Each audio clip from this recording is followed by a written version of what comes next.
The following is brought to you by the Social Suplex Podcast Network. Hey, what's up? This is Jeff Cobb, and you're listening to Keepin It Strong Style. Yo, this is Rich Latta from One Nation Radio. This is brought to you by the Social Suplex Podcast Network. We present to you the Ace of Podcasts, Keepin It Strong Style. Let's go. It's the Ace of Podcasts, Keepin It Strong Style. Covering New Japan, they ready to hold it down. Jeremy Donovan and the young boy Josh. Come and hit a job out and bury all the frauds. From the Tokyo Dome over to the G1. Social Suplex is the network where we can get it done. I'ma chill and let them have it, cause this is just an intro. Keeping the strong style, 6 stars from the get-go, boy. Yeah, from Tampa Bay to the Tokyo Dome, this is Keeping It Strong Style with your hosts, Jeremy Donovan and the young boy Joshua Smith. And thank you for listening. Happy New Year and welcome to Keeping It Strong Style, the ace of podcasts on the Social Suplex Podcast Network. Jeremy Donovan here with the young boy Josh Smith. On today's show, we'll review Wrestle Kingdom 16, nights 1 and 2, and cover all latest news in the world of New Japan Pro Wrestling. You can support our show by subscribing and following the Social Suplex Podcast Network or Keeping It Strong Style on the podcast app of your choice and leaving a rating and review. You can also get all the podcasts and columns over at socialsuplex.com. Check out our Pro Wrestling Tees store, prowrestlingtees.com/socialsuplex. That's where you can get your official Keeping It Strong Style t-shirt. If you enjoy this podcast, please consider making a one-time or monthly donation by visiting socialsuplex.com/donate and clicking the donate button under the Keeping It Strong Style logo. This episode is brought to you by the NJPW EXT, the only browser extension for NJPWworld.com, with features like dark mode, improved translations and layouts, custom and shared playlists, synchronized viewing parties, and much, much more. It takes NJPW World to the next level. You can visit njpwext.us today for details. Young boy, how you doing, man? I'm doing so well. It's 2022, ladies and gentlemen. So you were listening to the first Keeping It Strong Style of the year. And this is our first podcast in our 5th year of operation. Yeah, man. Literally, we started at the end of 2017. We're in 2022. 5 more years, we do that double. We're going to be, a decade. Yeah, man. A decade of dominance. But, man, we're here. It's Wrestle Kingdom week. Just minutes ago, we just finished watching Night 2, January 5th in the Tokyo Dome. And we're going to go right now. We're going to break down both shows right here. Yeah, we're it's 2 p.m. Eastern Standard Time. So we're literally about 12 hours removed from the start of Night 2. And, man, we had some really great shows here. One thing, too, I want to do a real big shout out to my co-host, Jeremy Donovan, for he hooked me up with a microphone. So this is actually, what's weird is like I've recorded on microphones for years, but I've never had one of my own where I've like done the setup and the levels, and I don't know, it sounds weird. Am I sounding good on your side? Yeah, I think it's sounding good, and I'm sure as we keep playing with it, we'll keep tweaking it, but I think it's sounding pretty good right now. Okay, cool. I mean, I don't know if this is going to be like to the detriment or the benefit of the show, because I like to get up, I like to do things. I feel like this is going to pick up more of the shenanigans I get myself into behind the scenes, that you usually end up covering for and editing out of the show. So I don't know. But yeah, I feel like it's weird. I feel like nervous and self-conscious doing the show for the first time probably ever. Like this is it's a weird feeling. But let's jump into it. We got a shit ton to talk about. 2 really, really awesome nights back to back. I mean, it's Wrestle Kingdom season, Tokyo Dome. I don't know if 2 awesome shows back to back. Well, let's start with night 1, January 4th. So the show kicked off the pre-show with the New Japan Rambo match, and obviously with KOPW in the mix, what we've seen the last couple of years now. The final 4 participants will advance to night 2 in a 4-way match to determine the first provisional KLPW 2022 champion. So I believe we had 19 men here in this Rambo. We had Chase Owens. We had a surprising Shima, Minoru Suzuki, Toru Yano. Those 4 men were the final 4. They defeated Aaron Hinare, Bad Luck Fale, Doki, Tenzan, Fujita, Master Wato, Oiwa, Satoshi Kojima, Taka Michinoku, Tatsumi Fujinami, yes, the dragon, Tatsumi Fujinami, Togi Makabe, Tomioka Hanma, Yoshinobu Kanemaru, Yuji Nagata, and Yuto Nakashima. Youngboy, what do you think about the pre-show Rambo here? Well, I really enjoy the Rambo every year. It's one of my guilty pleasure matches. I mean, it's never great, but it's also great all at the same time. Yeah, I mean, it's like pizza, man. Like, yeah, there is quote unquote bad pizza, but at the end of the day, you still eat it. It's still passable. It's still good. What's the worst pizza? Probably when you're in elementary school and they give you that square white pizza with yes. the little sausages on it. Yeah, the cheese is like plastic. Yeah. Oh man. But yeah, the match was good. It was fine. There was one thing I like is when there's little storylines and stuff like that and surprises, and I feel like we got some of those elements here. I liked when all the young lions came out initially and had the first early alliance in the match. That was really cool. Yeah. And then Suzuki coming down and decimating all 3 of them in short order, back to back to back. I loved that. I also, obviously, I mean, just the inclusion of Shima at all. And I always pronounce it Shima. I don't know if it's Shima or Shima, but his inclusion was a big surprise. Not too surprising since we've heard about, talks between New Japan and other companies. And I mean, earlier last year, Show worked in GLEAT, and even just a few weeks ago, Minoru Suzuki was working with them. So, I mean, it's not the biggest shock in the world, but I wasn't expecting it. I was really happy to see him here for sure.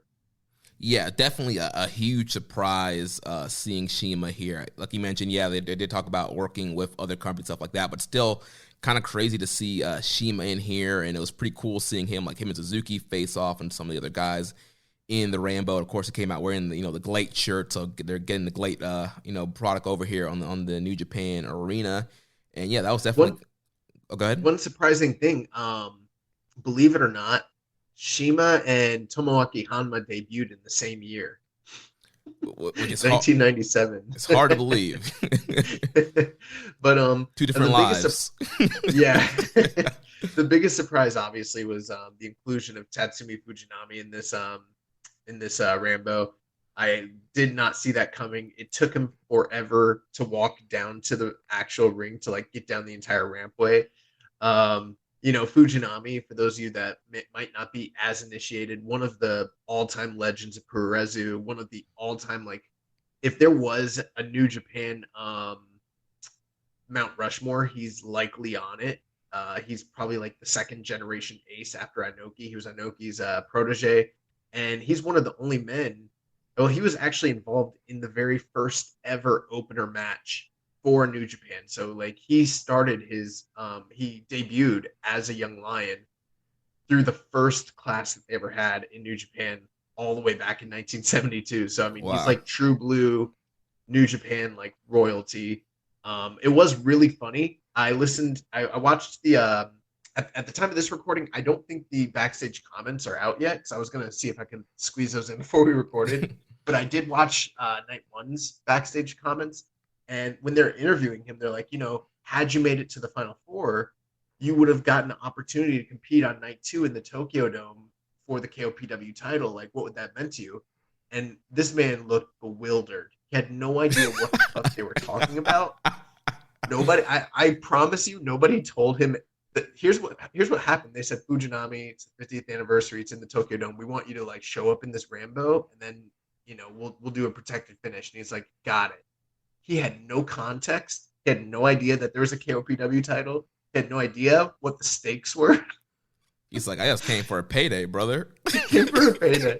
And then he was he looked at them really confused. And he's like, if someone would have told me that was a possibility, I would have tried a lot harder. Oh my gosh. But that man so came I really out enjoyed here. That. He came out here, he was dragon screwing everybody. You always say you never dragon screw a dragon screwer, and he was out here dragon screws on Fale, on Makabe, and all these guys here just one Well, by he's one. the innovator of that move. Right, yeah, that's where the dragon screw comes from him. The dragon, also the dragon suplex, I believe, also comes from him. Yeah, I mean, it was kind of cool. We had, the old dragon showing up in the first match of the night, and then, the new dragon at the in the main event. So I thought it was fitting. Yeah. And we had Yano coming in as the provisional champ last 2 years in a row. He comes in at the last entrant here in the Rambo. And then eventually Fujinami and Makabe get eliminated. Fujinami has Makabe in a figure four. Then he gets pinned. Was it? They both got pinned while they were in the figure four. Right. So they got double eliminated. One thing too, I mean, this is the third time Chase Owens has ran the gauntlet in the New Japan Rambo, like straight. Like in all three previous Rambos, he's gone from like number 1 or number 2 all the way to the end. Workhorse. Outwork everyone. Yeah, he's the workhorse of the New Japan Rambo. It was really funny. We were chatting with James Boyd of One Nation Radio. He's like, "The fuck belt is this Chase Owens wearing?" Yeah, had to let him know, man. The Texas Heavyweight Championship. Allegedly, I don't know. That's not a that's not a lore I want to explore any deeper than what we know. I accept it on face value. One thing though, there was there was a few guys here that I could have seen being in the final four. Aaron Hanare, Bad Luck Fale, maybe Doki, maybe even like say potentially like Kojima and so maybe Nagata. So a few of those guys got eliminated. Also Taka Michinoku was a little bit of a surprise for me. I mean, he has been working with the company since Tag League, but it seems to me now, based on this appearance, that we can expect more of him in the company going forward too. Yeah, because word on the street was that after the Tag League tour, he was going to be done. Then he pops back up, rode Tokyo Dome tour, and now he's here in the Rambo, representing Suzuki-gun here at Wrestle Kingdom. So clearly that, it seems like he's back in the good graces. He's back in the fold, and we'll probably see more of Taka in 2022. That first Tag League match he had with Dangerous Techers was him essentially getting beat back into the game. Yes, welcome back. Hold his kick. But yes, we end up with the final four of Owens, Shima, Minoru Suzuki, Toru Yano. Kind of an unlikely pairing, but I could see cases for all four guys. 27 minutes. This was inoffensive. I thought it was fun. Some good surprises, and I think that's a pretty good pairing for those four guys for the second night, honestly. Yeah, so with that double pin on Fujinami and Makabe, the final four, Suzuki, Shima, Chase Owens, and Toru Yano. Like you mentioned, an interesting mix there of guys, and we'll talk about that when we review night 2. Awesome. So that's going to take us to the true opener of Wrestle Kingdom Night 1 this year. And we started off not with a 4-way junior tag team title match, not a junior sprint, but we got a grudge match in Yo versus Show Part 3. Yeah, third time these guys have wrestled recently, obviously first for this year, coming off of Show turning on Yo during the summer, and then we saw what played out in the Best of Super Juniors. Yo beating Show there and stopping Show from going forward into the tournament, and then of course Show tried to ruin the tournament finals and get both Yo and Hiromu disqualified or knocked out or whatever, and so that left Show eventually got thrown out, and obviously Hiromu was able to defeat Yo. So here Yo wants to get a little bit of revenge here on Show in this opening match, and for me, I thought it was fine. Obviously we've seen several better junior openers for Wrestle Kingdom. One of the issues I've had with their previous matches, I didn't feel there was enough aggression for this being a blood feud, and they weren't really killing each other here, but it started with a little bit more urgency. Yo hitting the big tope con hilo at the beginning of the match, and it seemed like Yo had a little bit more urgency and really wanting to beat Show here. And of course we get the ref distraction and Dick Togo trying to interfere, but it wasn't a whole ton of interference. It was like a couple spots, but then Yo was able to get the win with the 5-star clutch. There's a saying, it says, "Fool me once, shame on you." And then fool me twice, shame on me. But they fooled us a third time, and I don't know who that shame goes to. I'm guessing Dick Togo. I don't know. But, this to me was very disappointing.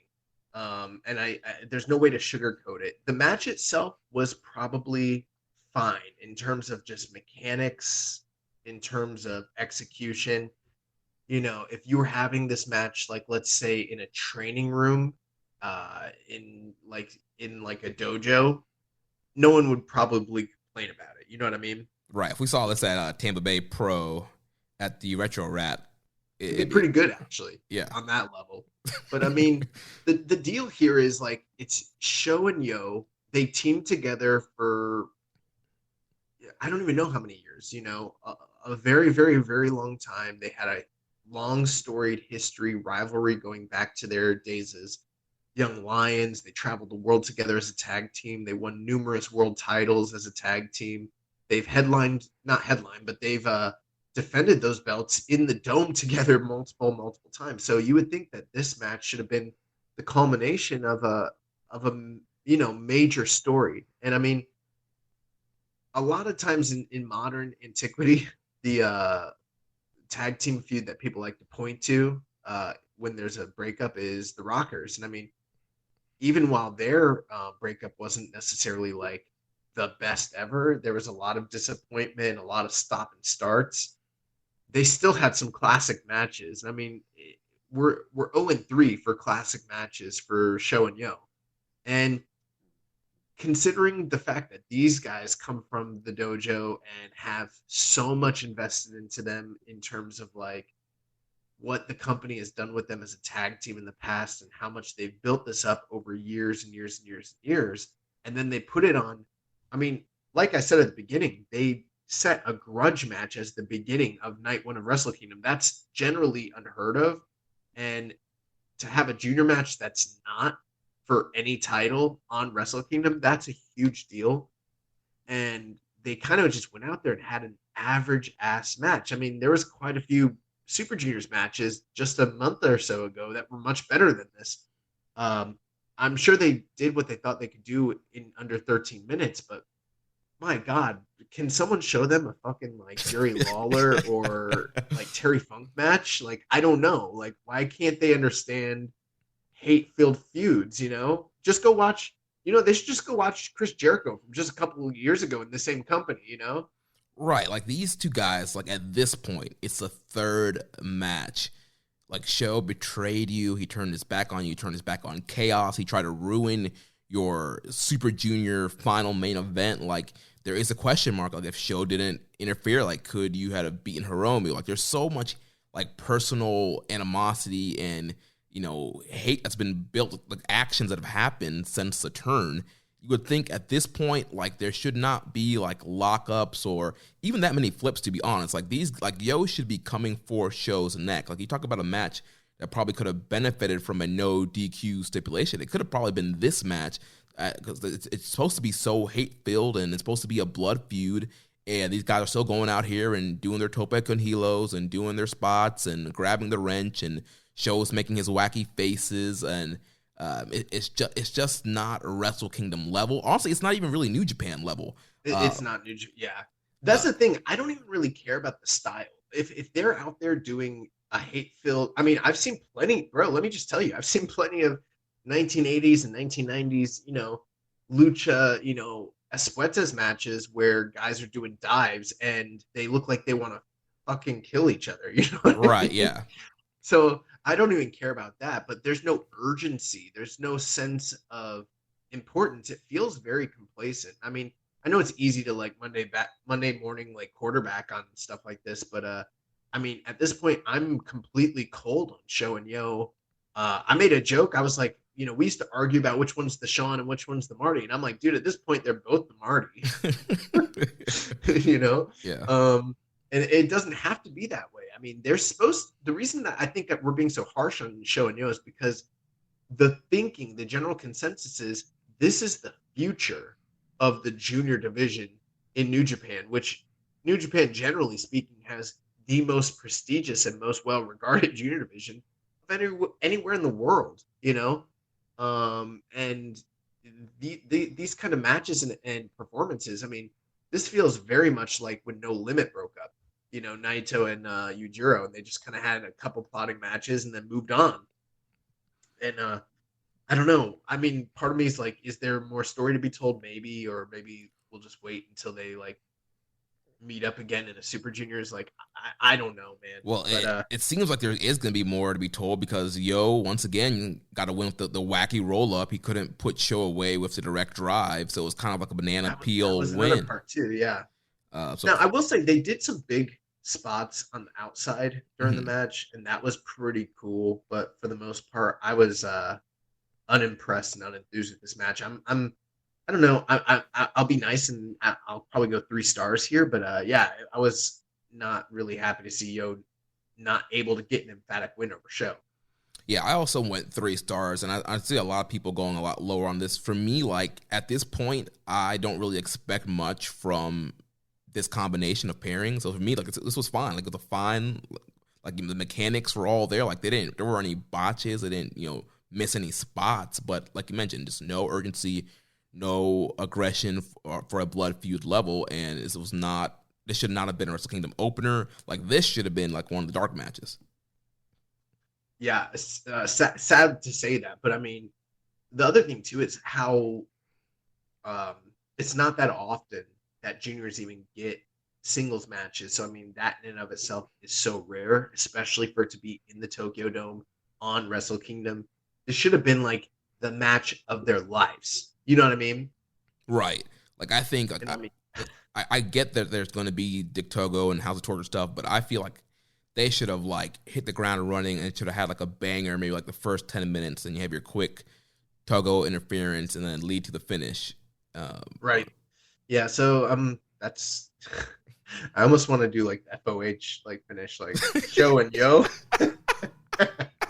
But we can move on to the second match of the main card. Yeah, so second match, we have our first preview match of the night here. Bullet Club's cutest tag team, El Phantasmo, Taiji Shimori. They're teaming up with the U.S. champ, Kenta, and they defeated Hiroshi Tanahashi and the Mega Coaches, our good friend Rocky Romero and Ryusuke Taguchi, by disqualification. That's right, we had a disqualification finish on Wrestle Kingdom in the Tokyo Dome.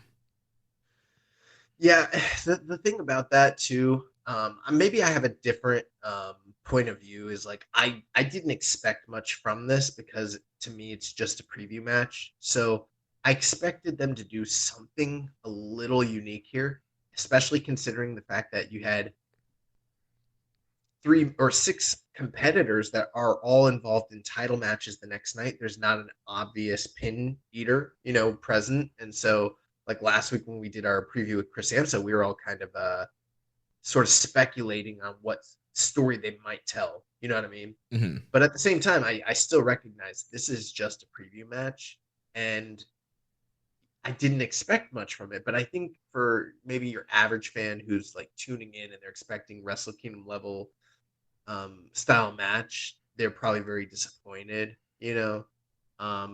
Which probably tells you that this match didn't belong on the main card. This is definitely something that could have happened on the road to Tokyo Dome, especially considering the finish that they went with. And I mean, from a storyline perspective, it makes sense. Tanahashi was getting his ass beat almost every single night on the road to Tokyo Dome, getting laid out on stacks of chairs. And the real question was, does he have it in him to stoop to the low levels of the Bullet Club and of Kenta to get down and dirty during the no DQ match the next night? And this was sort of like the tipping point. And I think that they were hoping this would come off the way it did when, like, say, Liger turned into Keishan Liger and went crazy and elicited but the bad problem is the crowd can't respond. So even if it would have been some sort of memorable moment that the crowd would have really gotten into because Tanahashi, the beloved hero, went crazy, it's a clap crowd, so it's kind of wasted on them. And for the people at home, we're like, what? Right. And, like you mentioned, like from a story perspective, it does make a ton of sense. And I get why they did that finish.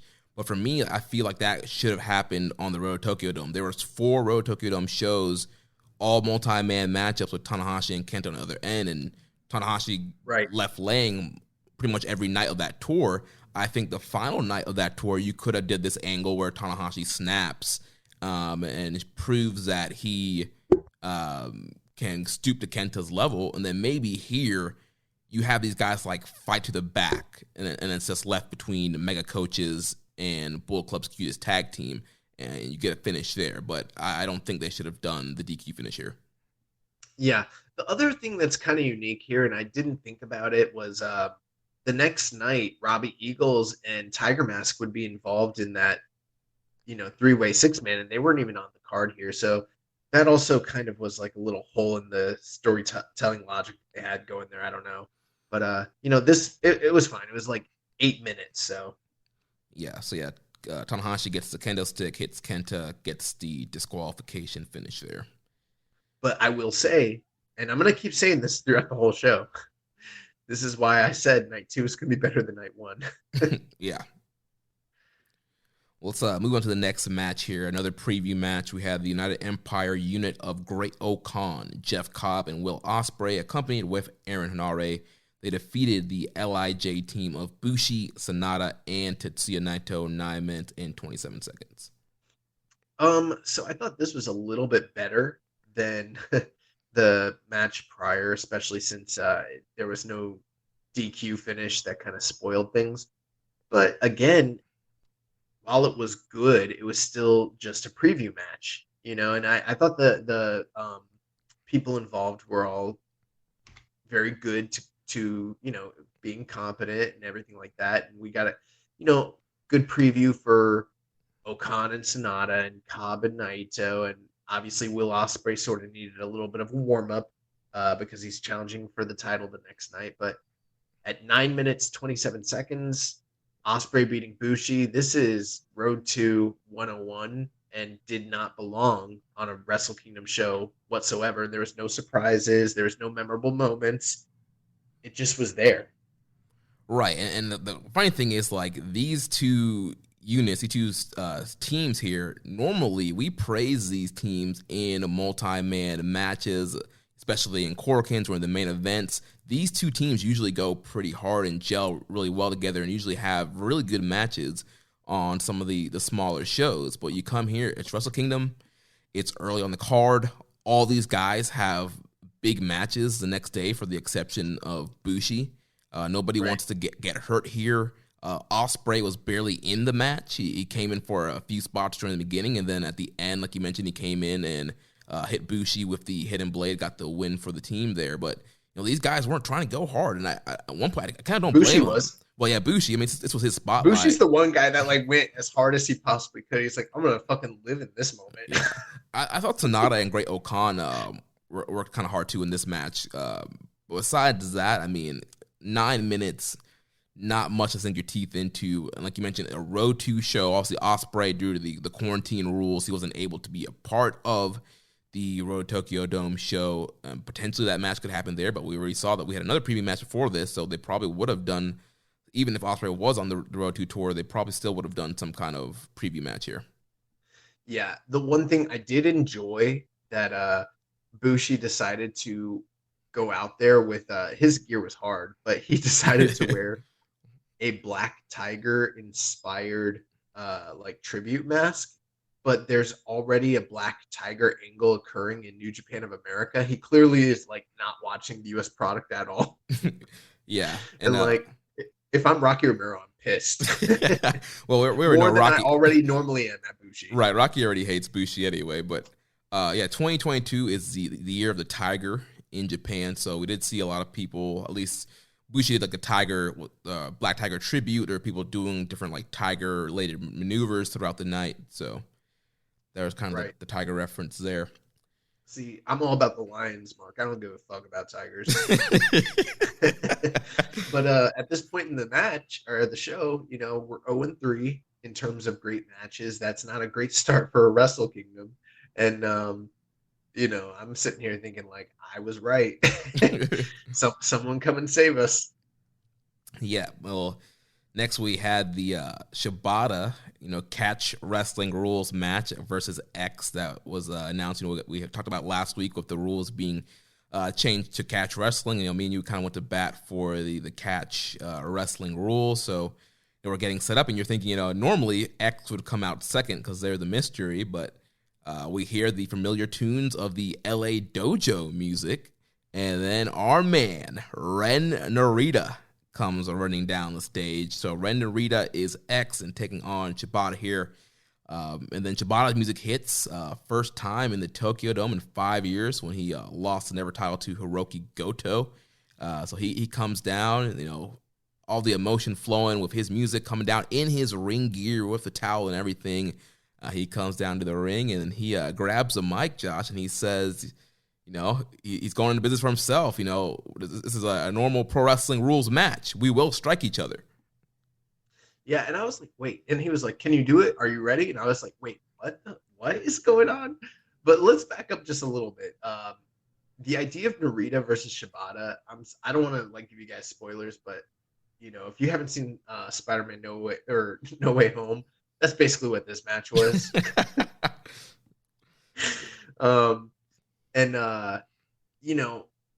Seeing Narita get the opportunity to come out. I mean, we haven't seen him literally since the Young Lions Cup finals where he lost to Carl Fredericks. I mean, that was back in 2019. At least, well, I mean, in Japan, that is. So this was a big deal for him to kind of make his return.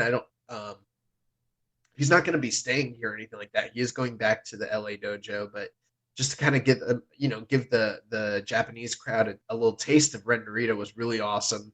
And then the fact that he sort of is like Shibata's son, he literally looks, wrestles, acts like everything about him is carrying Shibata's essence. But then to see Shibata make that entrance, bro, I'm not gonna lie, I got teary-eyed, bro. Yeah, man, it was an emotional moment. It was really special, and I mean there were some detractors, some of our buddies, detractors about this match and stuff like that. But dude, I never ever. I mean, I've been on the airways of this show many a time saying that Shibata would never have a real wrestling match ever again. And you can say what you want about this match, but seeing him in the Tokyo Dome in the gear, looking in what probably is the best shape I've ever seen him in, and him make that walk down the rampway, and I was like, oh, holy fuck, Shibata's back. And even if he's never gonna be fully back, that was a moment. That was a true blue Tokyo Dome Wrestle Kingdom moment. And this guy wasn't supposed to even be able to walk again, much less wrestle. They thought he was gonna die. Right. And here he is doing the fucking thing. I was and I don't feel like this is fanboying or Cap. I feel like you have to give the dude his just due for what he's doing, which he's trying to do as much as he possibly can to be a wrestler still, even despite all the ailments, the injuries, and the dangers that are in front of him. I don't know. I find it really inspiring. Yeah, I mean, Kevin Kelly did a great job with this on commentary too when he was coming out. His nickname is the wrestler. That's his identity, the wrestler. What does the wrestler do when he can't wrestle? And it's been this 5 year or so struggle or journey to get back to wrestling. He started off. He did an interview before Wrestle Kingdom saying if it wasn't for the injury that there might not have been an LA dojo. He might he wouldn't have been the trainer, and that project might not have happened. So through the injury, we got the emergence of the LA dojo and the work he's done there with Fredericks and Connors and Coughlin and Narita and DKC and all those guys that are happening now. We're seeing all that pay forward on New Japan Strong, and he found a way to continue to be the wrestler in training, and now we're seeing him finally having wrestling matches again. And it's just like you mentioned, it's just so crazy to think about. And when something is so a part of your identity, you work really hard to get it back. And we didn't think that it would be medically possible, but here we are, regular rules matchup. Look great as ever. A ton of the signature Shibata spots, the drop kick in the corner, the sleeper hold to the PK, just the striking. Also, he didn't get striked that much, but just everything he did was just like full Shibata form. Yeah, but that moment where he where he like says to Renarita that they're gonna have a real match, I'm like, wait, what the fuck is gonna happen? And then I will tell you, it was bittersweet in a certain sense because on the one hand, I was kind of into the idea of the catch wrestling. Yeah. Anyone that listened to the show last week probably could catch that from me. So I was like, wait, they're gonna do full wrestling, and then I got really excited because I was like, oh, they swerved us. This man's fully cleared and he can do this. Oh my god! And then they had what I would consider to be a very good to great match, honestly. But once you kept watching, it became very clear that like Red Narita was not hitting Shibata in the head at all. And it kind of did detract from the match for me a bit. Because, I mean, here's Shibata smoking Ren Narita, slaps, elbows, Kicks, PKs, knees, everything. And then Ren Narita is doing everything. He's doing his damnedest to make us understand and believe that this is a real wrestling match. But, like, he's clearly only kicking the shoulders. He's only kicking the elbows. He's hitting him in the body. He's doing a lot of leg work. And the closest that they ever got to a quote unquote headshot was when he was doing the faux headbutts in a clinch, but he was hitting him in the collarbone, you know? right? Now, granted, this might sound like I'm saying I want to see Shibata get hit in the head. No, I don't. That's far from what I'm asking for. But if you call it real wrestling and only one guy is doing the real wrestling, the other guy is handicapped, then you're talking about an uneven playing field. And it does call into question, why is this happening this way? Part of me kind of feels like it's a little bit grifty. Yeah. And maybe they should have just done the catch wrestling thing, because they try to turn around and like make it seem like, I don't know, Shibata was going to business for himself, or it was some sort of swerve and we, you know, were misinformed and he actually can go. But then he was still wrestling a very protected match. And I'm like, okay, maybe, I don't know. I don't know if we should say that it's him dipping his toes in the water. As things go on, this is going to change, or, you know, I don't know what to expect at this point. I don't know what to call it. And I feel like there are those fans that feel sort of maybe a little manipulated even, you know? Right, because they had the whole thing of like, all right, Shibata's wrestling his first match back. Then they announced the catch wrestling rules, and Shibata this whole promo at the press conference about how wrestlers need to focus on their actual wrestling and how the catch wrestling could change things in New Japan and focus on the wrestling. So, all right, get behind that. And then he comes out and it's like, oh, well, never mind all that. We're going to do the pro wrestling match. Hold this leg kick. Right. But then he's not going to get striked in the head. So, yeah, all that is a little weird. And it does make you kind of wonder what is actually happening, how much of this is like a lot of mixed messaging, right? Right. It's like, what is a work? What is not a work? Did he actually go out there and, go off script? I mean, it's hard to believe that he would do that and New Japan would just let that fly. That's the way that during the press conference, that is how he was selling it. I mean, I understand that those are kayfabe. Trust me, we've been part of them. They're definitely kayfabe press conferences. Right. But, that's kind of what he was like, I'll take whatever penalties are coming my way. This was a decision I made on my own. And I'm like, okay. But, the thing is like, okay, one thing I will say this, in defense of the company, they did put out a press release when they first made the announcement that he was going to wrestle again. And in the press release, it did say that the rules of the match had yet to be determined. And I forgot about that last week when we were on the show. Yeah, you're right. I did forget about that, yeah. I forgot about it too. And then after we got off the air, I remembered and I went, but here's the thing. They didn't make it easy for you to know that. You really had to, it was like in small print. So it's not like something that they like overtly advertised. And so I don't want to speculate any further about how everything came to be, but it feels very much like the company hasn't taken a hardline stance one way or the other as to whether he's going to be allowed to full-time, not even full-time, but like just fully wrestle or not. And so for me as a Shibata fan, it's kind of confusing. And that whole, like you mentioned, the promo where he talked about going back to the roots and having a catch division and everything like that, that sounded really appealing to me. I was like, I could get behind that. And then he was like, nah, let's do some PKs. Let's do some leg kicks. So all that was very confusing. But putting that aside, the actual match itself was great. I loved it. I loved the moment. The fact that they did a teacher versus student match. There was even some psychology that kind of reminded me of like All Japan Noah days, where you'd see like the better, more established kind of like senior wrestler fighting the upstart, and the psychology of like it might take 4 or 5 leg kicks for Ren Narita to get a reaction from Shibata, and Shibata hits him with one and he's done. And that was something that was kind of even showcased in the very famous Kenta Kobashi Samoa Joe match from Ring of Honor. And I love that kind of like attention to details, not just two guys mindlessly hitting each other. They're showcasing skills and levels and talents. And that was on display here. Plus the emotion of it all.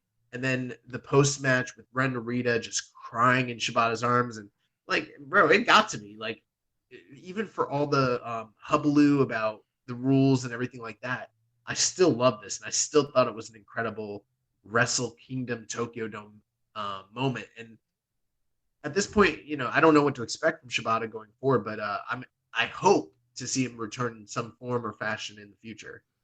Yeah, man, I love this match too. I thought it was awesome. I went 4 stars flat on it. I thought it was just such a great moment and such a great spotlight for Ren Narita. I mean, we've been on the Ren Narita bandwagon from day one since he's, was a young lion through the Young Lion Cups and through his whole process here in New Japan. So to see him, come back and have this big, huge, Tokyo Dome moment, big singles match against his trainer, like you mentioned, great thing for him. And, there's a lot of people speculating, like, was this a graduation match? Or, like, what is the future hold for Ren Narita? Obviously, he's a big part of New Japan Strong. He's been having great matches there with Dickinson and Tom Lawler and Fred Rosser. So it makes you question, like, is he going to be back on Strong for more in the future? Is he still working there? Or is this going to lead to some kind of moment where he does graduate and will be, thrown into the New Japan mix, which they desperately need fresh blood on the roster. So I do hope he's graduated. He's just on excursion. Right. But, because technically he's not really a lion right now. He's just on excursion. But I know what you mean. I think people are wondering, like, is he going to be in his final form, like Frieza? Right, because he still came out to the LA Dojo music, so wondering, is he going to get his own music? Like, is he going to stick with the Dojo music, stick with Shibata gear, and just kind of be kind of like, the Wrestler 2.0 kind of thing? I went 3 3/4 on this, but I loved it, and I'm excited. In March, I expect to see Narita on the March show here in Tampa, and I'm wondering what the crowd reactions to Narita after being showcased in a big match on Wrestle Kingdom like this are, because even though Narita has been, put in, like, say, the Young Lions Cup, and even though he's had, like, big showcase strong matches, it feels like your average standard New Japan fan still is not even really as familiar with Ren Narita as, say, like, your diehards. This is probably, like, the match of his life in terms of, like, just exposure. And so hopefully, like, going forward, more people can kind of recognize and see the greatness that's Ren Narita, Right. So after this match, we went to intermission, and we did have a announcement that New Japan Pro Wrestling would be returning to Access TV in the U.S. with new episodes starting Thursday, March 3rd, airing after Impact Wrestling on Thursdays on Access TV. Bro, that's really cool. Yes. That's really, really, really cool. I don't know what that means. But, like, remember last year? I think it was last year. Was last year when they made the Roku announcement? Yeah. And dude, like we'd heard rumors it was gonna be Roku, and like I told people, and like no one even knew that was like no one knew what to make of that. And then that's exactly what it ended up being. And so I mean, there was nothing. The last time I heard about anything about a TV deal on any level was literally like a few days ago when I was listening to JCast, and they didn't know anything either. But they did an interview with Kevin Kelly, and he seemed to have some sort of inside knowledge about a U.S. television deal, possibly. Or you know what? Those guys probably did know, and they were probably playing it close to the chest. But either way, that like there was nothing from the company saying that there's a big deal coming. You didn't hear anything from Dave Meltzer that there's a big announcement coming, like they did when the Roku channel announcement was coming. Right. And so this one was very, they didn't say mum was the word, and then suddenly it's like, oh, we're back on Access, which like, okay, are there other channels they could have been on that would have been better? Yes. Are there other things they could have done that might have been a bigger deal? Yes. But top to bottom, this is a really, really, really great thing. They're back on an established channel that they've been on. It's a company that's invested in wrestling. It's a company that is owned by a wrestling company, and there's already a partnership between New Japan and Impact Wrestling in the States. So this tells me that there's probably going to be more interaction between those companies down the line, likely, anyways. And a lot of the exposure that New Japan got in the States came from being on Access TV. So I feel like this is a really, really good move. Now, I don't know what they're going to actually be showcasing. I don't know if it's going to be recent shows, like stuff that's on New Japan World and it's like delayed a week or two, or if it's going to be like the Roku channel where it's a year behind, but in HD, or if it's going to be some sort of highlight show, or maybe it's the Strong product. It's really hard to say at this point, but either way, regardless of what it ends up being, we've said many, many times they needed broadcast television in the States again, and this is awesome news. Yeah, so it's actually going to be starting up on Thursday, January 20th with classic episodes from the first Access run. So on January 20th, they're going to play the Kenny Omega versus Chris Jericho match from Wrestle Kingdom 12 that when they aired that on Access. So they'll be showing some of the classic Access episodes leading up to the March 3rd debut with the quote-unquote new content, which I would believe is probably going to be similar to the old Access show where it's the big matches from the big shows. And I'm guessing they'll probably start that with Wrestle Kingdom 16, the big matches from that show out, just to guess. But it will be airing throughout U.S., Canada, Europe, Africa, and the Middle East. That's really cool. The other thing too is like potentially if and I don't know what the business model is supposed to be when it comes to New Japan World versus US airs versus pay-per-view. That's a totally different discussion to be had. But I loved when they used to do US broadcast Access specials. Yes. And we've gotten a few things that were similar to that recently, like Battle in the Valley, and wasn't there another one recently too, or is that the only one? Resurgence, yeah. It would be really nice to have a high-end production level production, and to either have it on Access or have some sort of partnership with Access, because I mean we've complained quite a bit about some of the production quality for some of the shows that have been on Strong or from some of those specials. So I don't know. I think it's a positive move long term, and it still remains to be seen what happens going forward. But I mean, there's synergy there. Like, okay, let me put it to you this way. I have not considered watching Impact on any level at all for years. For years. I mean, I think I tuned in once to check out the Kenny stuff. Yeah. And that's about it.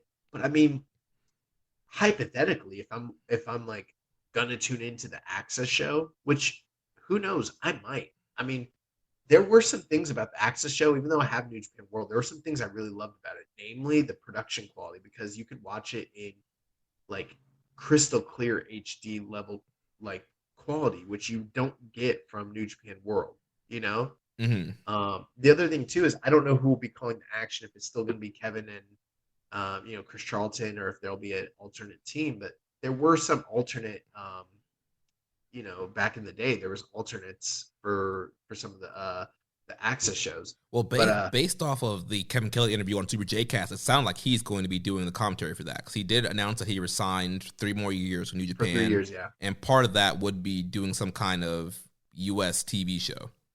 Hey, I'm all for that. I have no problems with that. I think Kevin's, the best in the business. But like, let's just say hypothetically, I decide they're not that far behind. I'm going to tune in and watch the show, but Impact's on an hour earlier. I might just tune into Impact, Right, And catch the main event. I'm not someone who would ever say that, ever.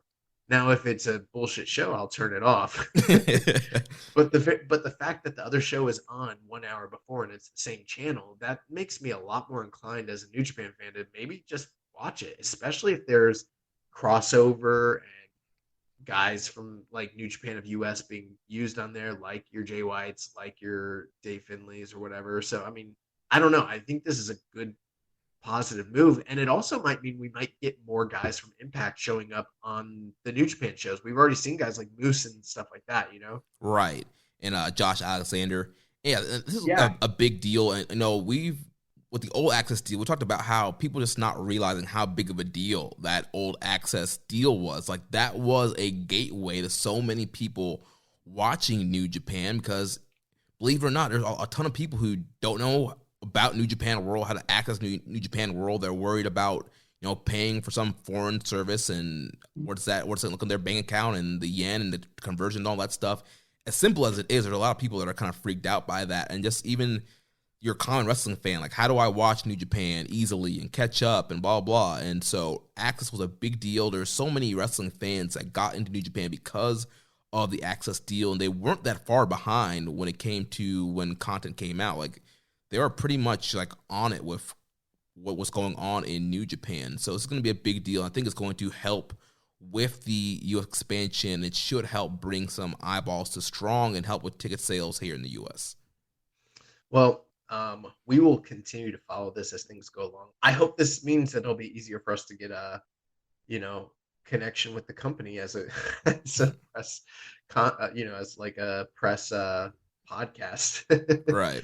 But that's really good news. I'm excited for that. So that's awesome. Let's move on to the next match of the night. Yeah, so we return from intermission to the never open weight title match. Evil with Togo defeats Tomohiro Ishii 12 minutes and 10 seconds. New never openweight champ, double never champion. Oh man. So let me just, and Jeremy, you can interrupt at any time if you want, if I forget anything. Okay. Ishii was jumped before the bell, right? Yep. He was thrown into barricades on the outside. There, he was thrown multiple times into an exposed turnbuckle pad. There was rope wire chokes. There was ref distractions. There was multiple run-ins from both Sho as well as Yujiro Takahashi. There was low blows. There was a belt shot. There was a chair shot. Was there any other cheating tactics I'm forgetting here, or have I covered the gamut that was displayed in this match? I think you pretty much got it all. I literally, how when we watch, like, say, a Togi Makabe match and we try to count the number of times he takes a bump? Yeah. I watched this match and I wouldn't have done it except for the fact that Ishii got jumped from the get-go, and I was like, oh, that's not okay. There's a Togoism. Then he got thrown into the barricade. Togoism. Then he got thrown into fucking, he got thrown into, and the thing is, he got thrown in the barricade multiple times. And I'm like, okay. Then he got thrown into exposed, fucking turnbuckle multiple times. And I was like, Togoism. And like, I can't remember any match that's had this many Togoisms in this short amount of time. 12 minutes and 10 seconds. This is just crazy, bro. Like, Bro. it's just crazy. Like, I don't even want to do the whole like I'm so pissed and like the whole like rant and tirade and scorch the earth about this being a dumpster fire, which it is. I'm just like over it. I'm disgusted, and I'm like, Ishii, bro, is one of the all-time greatest wrestlers in the history of New Japan. And he's a guy that's capable of carrying evil to a 4-star plus match. He's done it in the past. But this is the worst match of Ishii's career, in at least in modern times in New Japan. It's the lowest rated match of his career. And I can't believe they had the audacity to put this on Wrestle Kingdom. Yeah, man, this was absolutely ridiculous. This was the worst match of Ishii's career. This is probably one of the worst Wrestle Kingdom matches, and we were talking about that. I know you found a few that are probably a little bit worse, maybe the Jeff Hardy, Naito, and the Sakuraba match. But yeah, this was pretty bad. Like, this is not even like Road to level bad. Like, this should not be aired bad. Yeah, and there was, like I mentioned, there's interference from all those guys. But the ref just kept getting distracted, and then like, who came in and made the save? Was it Yo? Yeah, Yo. He tried to make the save, but got overwhelmed towards the end there. Yeah, I was just like, what the fuck is this? Like, where? Like, what? Who's this for? Right. And the thing is, like, we're in the Tokyo Dome with about 12,000 people, and they can't boo. There's no heat. They're doing all this cheating, and they can't even benefit from getting the reaction they want. You just have people sitting on their hands. It is dead quiet. You could hear a pin drop in that Tokyo Dome while this whole match was happening. yeah, the thing too is like, I listened to Kevin Kelly on the J-Cast, their most recent episode. And the only reason I'm bringing it up is because I actually found a lot of what Kevin Kelly had to say on that podcast to be very informative, which it always is. But they brought up the House of Torture stuff, and he seemed to be, and he's going to have a company line. I don't think he's a bullshitter or anything like that, but, he kept mentioning how the baby faces and the company are not really taking a stand against the shenanigans and the antics of the House of Torture. You know what I mean? Right. And so he's sort of, in a kayfabe sense, advocating for someone to stand up and be the Avenger, which that makes sense. But at the same time, it screams to me of like the whole 1980s comeuppance thing. You draw heat so that the crowd can want to pay to see those babyface or those heels get their asses kicked by a hot babyface and get their comeuppance. It's like when the Four Horsemen were at the top and Dusty and Sting and Lex and the Road Warriors need to come kick their ass. And I get all that, and I think there is a time and place for that. And it makes sense, but I think we're passing that point altogether, and we might have never even been there when it comes to House of Torture and Right. Togo. Like, it's getting into the territory where the only thing I can think of that it actually really does remind me of is bad Vince Russo era wrestling. But I can't even think of too many matches, like even really egregious 2000s WCW level wrestling where like there's like nonsensical swerves and all this crazy cheating and all that. Even that's not as bad as what we saw in this match. I mean, cheating after cheating after cheating after cheating after cheating after cheating after cheating. I don't even want to see these guys like get beat. I don't want to see them perform. I don't want them on the screen. It's revolting. It's kind of like it's not wrestling. Right. And, and one thing that I like that Kevin Kelly mentioned in that interview with JCast last week, he was saying, the officials, like there's been like no repercussions for House of Torture. He's not calling for a GM or anything, but the referees or any of the officials really haven't done much to reprimand these guys. So from a kayfabe sense, why are they going to stop cheating and garrote wiring and low blowing if they're going to get away with it every night. So a way that should be kind of an eye-opening moment for the company. Is like you're making all the babyfaces look dumb, you're making the company look dumb when you have these guys just kind of running amok and there's no repercussions for anything that they're doing. But like, okay, let's say they heat up somebody. I don't know who. Let's say, I don't know, just for argument's sake, let's say they heat up LIJ, right? Mm-hmm.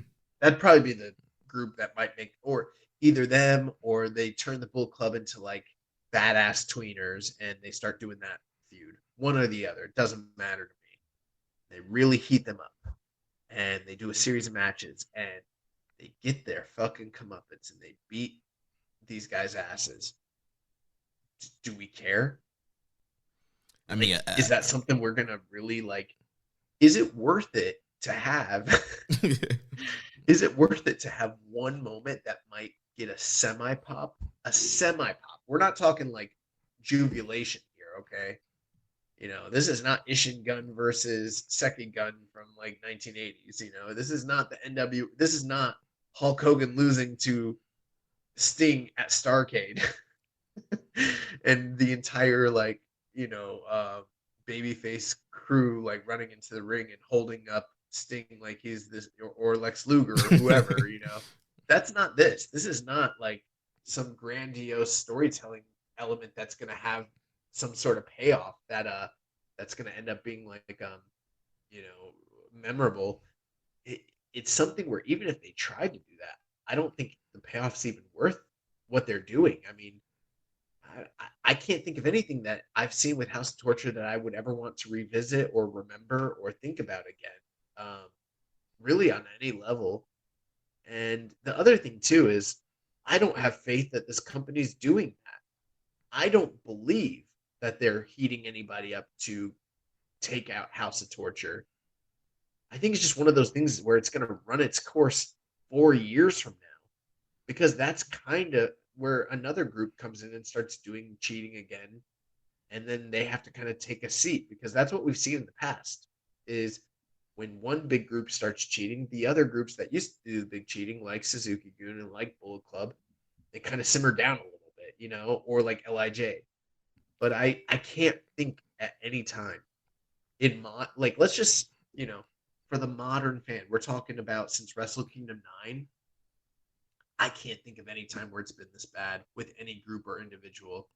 Right. This is and people horrible. Want to point back to, you know, the original Bullet Club with their run-ins, and it's a Bullet Club's whole run, we'll all see through Fergal all the way to Kenny and even Jay White, and people want to point to the interference. And yes, they did do interference, they did do run-ins and cheating, but like you mentioned, it was done to it got heat, and you wanted to see a babyface beat the heel. You wanted to see Tanahashi beat Prince Devitt. You wanted to see Kazuchika Okada beat AJ Styles. You wanted to see these guys, Kota Ibushi, beat Jay White. Like they did it right to where they cheated, they got the heat, they got you upset, but you wanted to see the babyface come back and beat these guys and get revenge on those guys. But now we're at a point where it's like they've just been doing heat for heat's sake, in a clap crowd arena where you can't get any reactions, you can't get any boos, you can't get, you know, people upset, and you really don't want to see these guys get revenge on them. You don't want to see them at all. It's go away heat at this point. Yeah, the when I think about bad matches in the Tokyo Dome, I know there's been a lot for sure, but in modern times, like since Wrestle Kingdom 8 or 9. I can't think of that many. And since they started doing the Wrestle Kingdom shows, not just January 4th Tokyo Dome shows, I mean, like you mentioned, the two that really stand out as notoriously like bad was like Jeff Hardy and Tetsuya Naito, and Jeff Hardy is like drugged out. Like, so we're comparing this match to a match where a guy's literally drugged out. The other match is the tag match between Sakuraba and Yuji Nagata against the Gracies. Daniel Gracie and I think the other one was Holes Gracie. I could be wrong. We're literally talking about a match where two guys are not trained to wrestle, and they're doing a rolling around MMA style match, and it ended in a DQ and the crowd was big mad about it. And that might be worse than this, but I don't know. If you consider the amount of talent, they probably did more with what they could do than what these guys did. I mean, we know for a fact that if Evil and Ishii wanted to go out there and have a 3-star match, just a sleepwalk show and yo match, they could have easily done it. But my God, bro. I mean, Yeah. this is definitely in contention. It's like a top 10 worst ever Tokyo Dome match. And it is the worst rated New Japan Tokyo Dome match in, I believe, cage match history. It's the second lowest on Grapple. So, I mean, we're not alone on this. This was horrible. Right. And we've seen Ishii and Evil have decent matches in the past. Obviously, it was LIJ Evil, but even some of their previous House of Torture versus Evil matches weren't as bad as this. So it's like, I get it. You want to do the Togo stuff, the Togoism. Why can't these guys go out here, have a decent match, and then you do your little Togoism at the end and do your finish? Yeah, I feel like we should move on, but I don't want it to be understated how horrible this was. Plus, like, dude, Ishii, I mean, a lot of people are complaining that he doesn't get singles matches in the Dome, and I did point out he had a great match with Sabre a couple years ago, but the fact of the matter does remain, it's not that often that Ishii gets opportunities to wrestle in singles capacity in the Dome. It's been a long time since he's been this high up on the card during the Tokyo Dome. And for someone with his talents and abilities to have given as much as he's given of his body and his health and the performances that he's given over the years, and he's getting older, and he's not going to be able to do what he was able to do all these years. Like, there is coming a day where Ishii won't be Ishii anymore, and it's going to happen with the way he wrestles. It's going to happen quick. One night, he's just not going to have it anymore. Right. It's going to be one injury, and then suddenly he's just going to be like, you know what he's going to be like? He's going to be like Makabe and Tenzan. He's going to be a guy that's not mobile, who still can hit and throw elbows and throw headbutts, but he just won't be able to do what he could do anymore.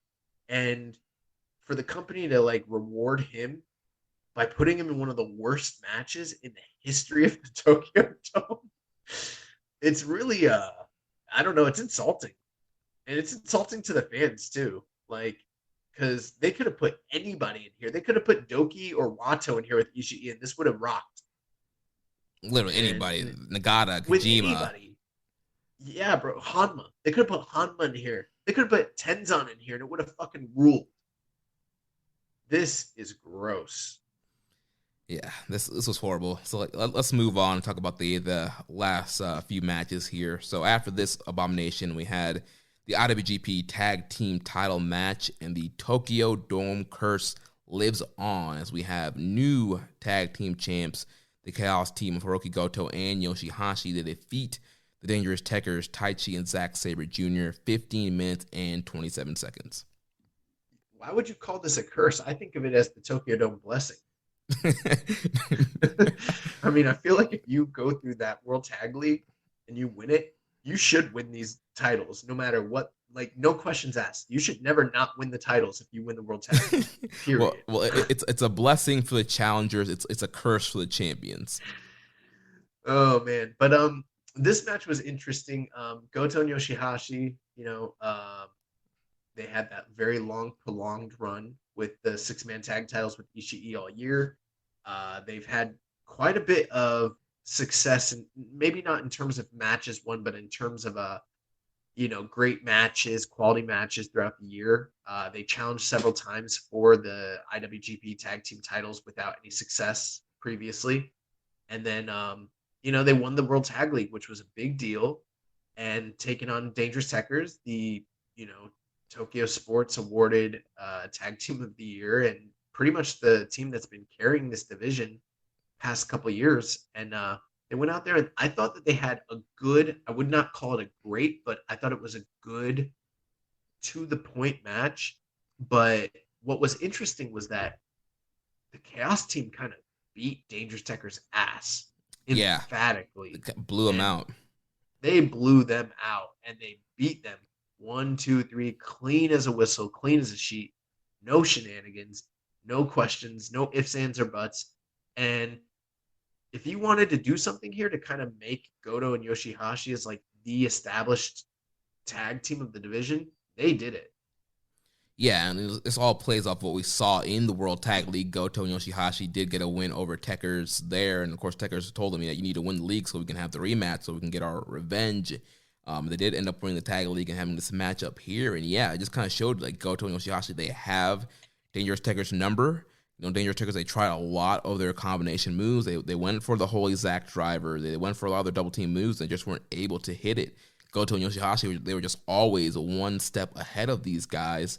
And were faster, able to hit their double team combos, and really, yeah, it was like, if it was like a football game, this would be like a blowout. It would have been like, a team that scored like 4 or 5 touchdowns, and the other team hasn't scored anything.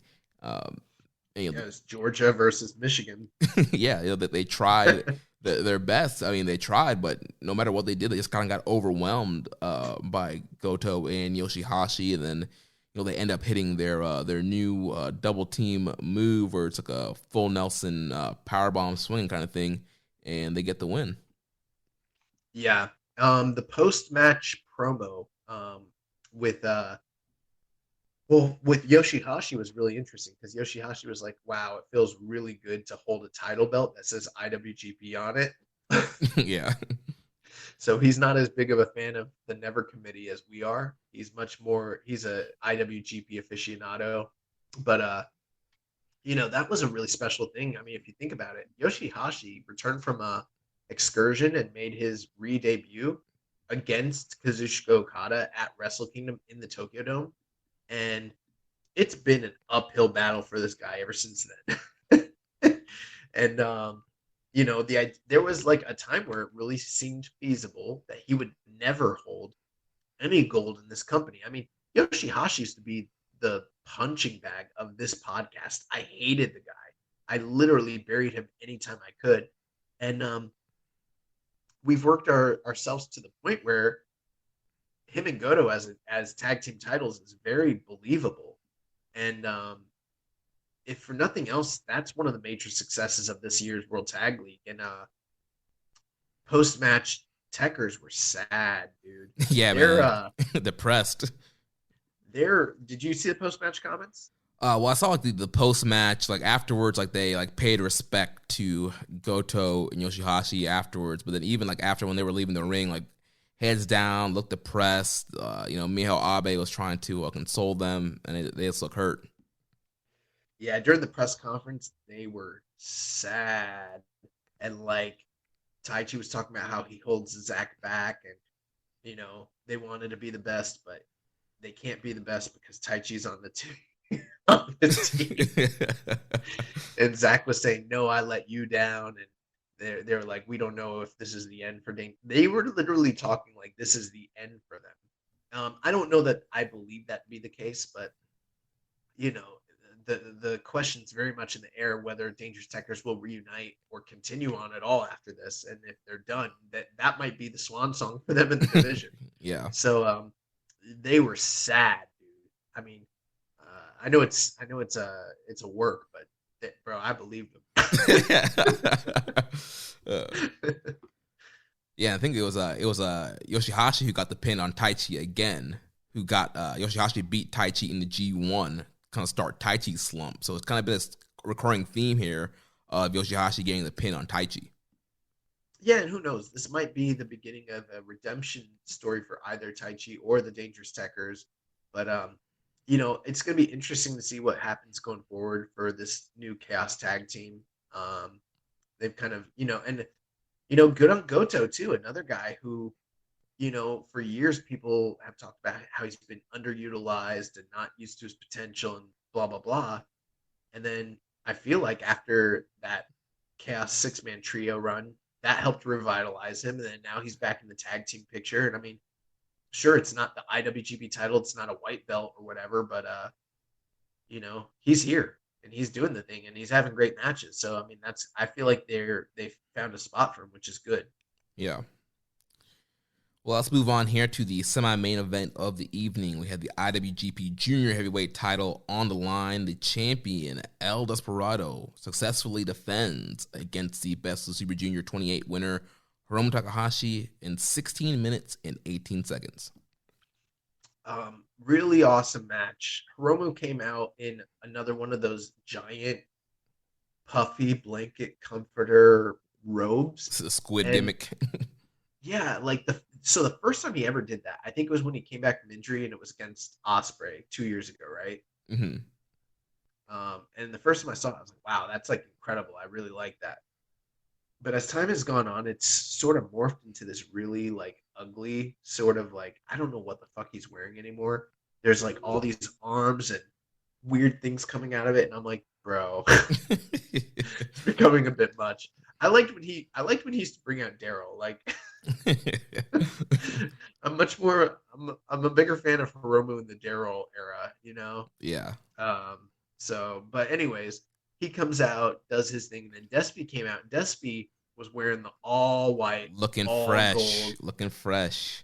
looking clean, and I'm like, fuck yeah, you know? And tons and tons and tons of history between these two guys.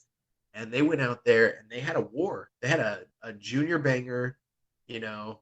A lot of the things we talked about that we sort of expected from like Show and Yo, we got here from Desperado and Hiromu. These are two guys that know how to play off their history, you know. Tons of just overhand chops, the lucha style overhand chops, lots of dives, lots of death-defying maneuvers, high spots, very fast-paced, very hard-hitting. I thought this match was incredible. The one thing I would really kind of complain about, and I don't know if maybe it had something to do with time constraints, they really did seem to be telling a story about how 30 minutes was not long enough for Desperado and Hiromu to kind of decide at this point who the better man was, and they were going to need more than that. But then they went out there and they had a 16-minute match, and it at no point did it ever feel like they were going to go long because of how fast they're wrestling. And I mean, that's not a complaint. I liked the pace of the match, but it's not like New Japan normally to kind of tease something like that and then not pay it off. You know what I mean?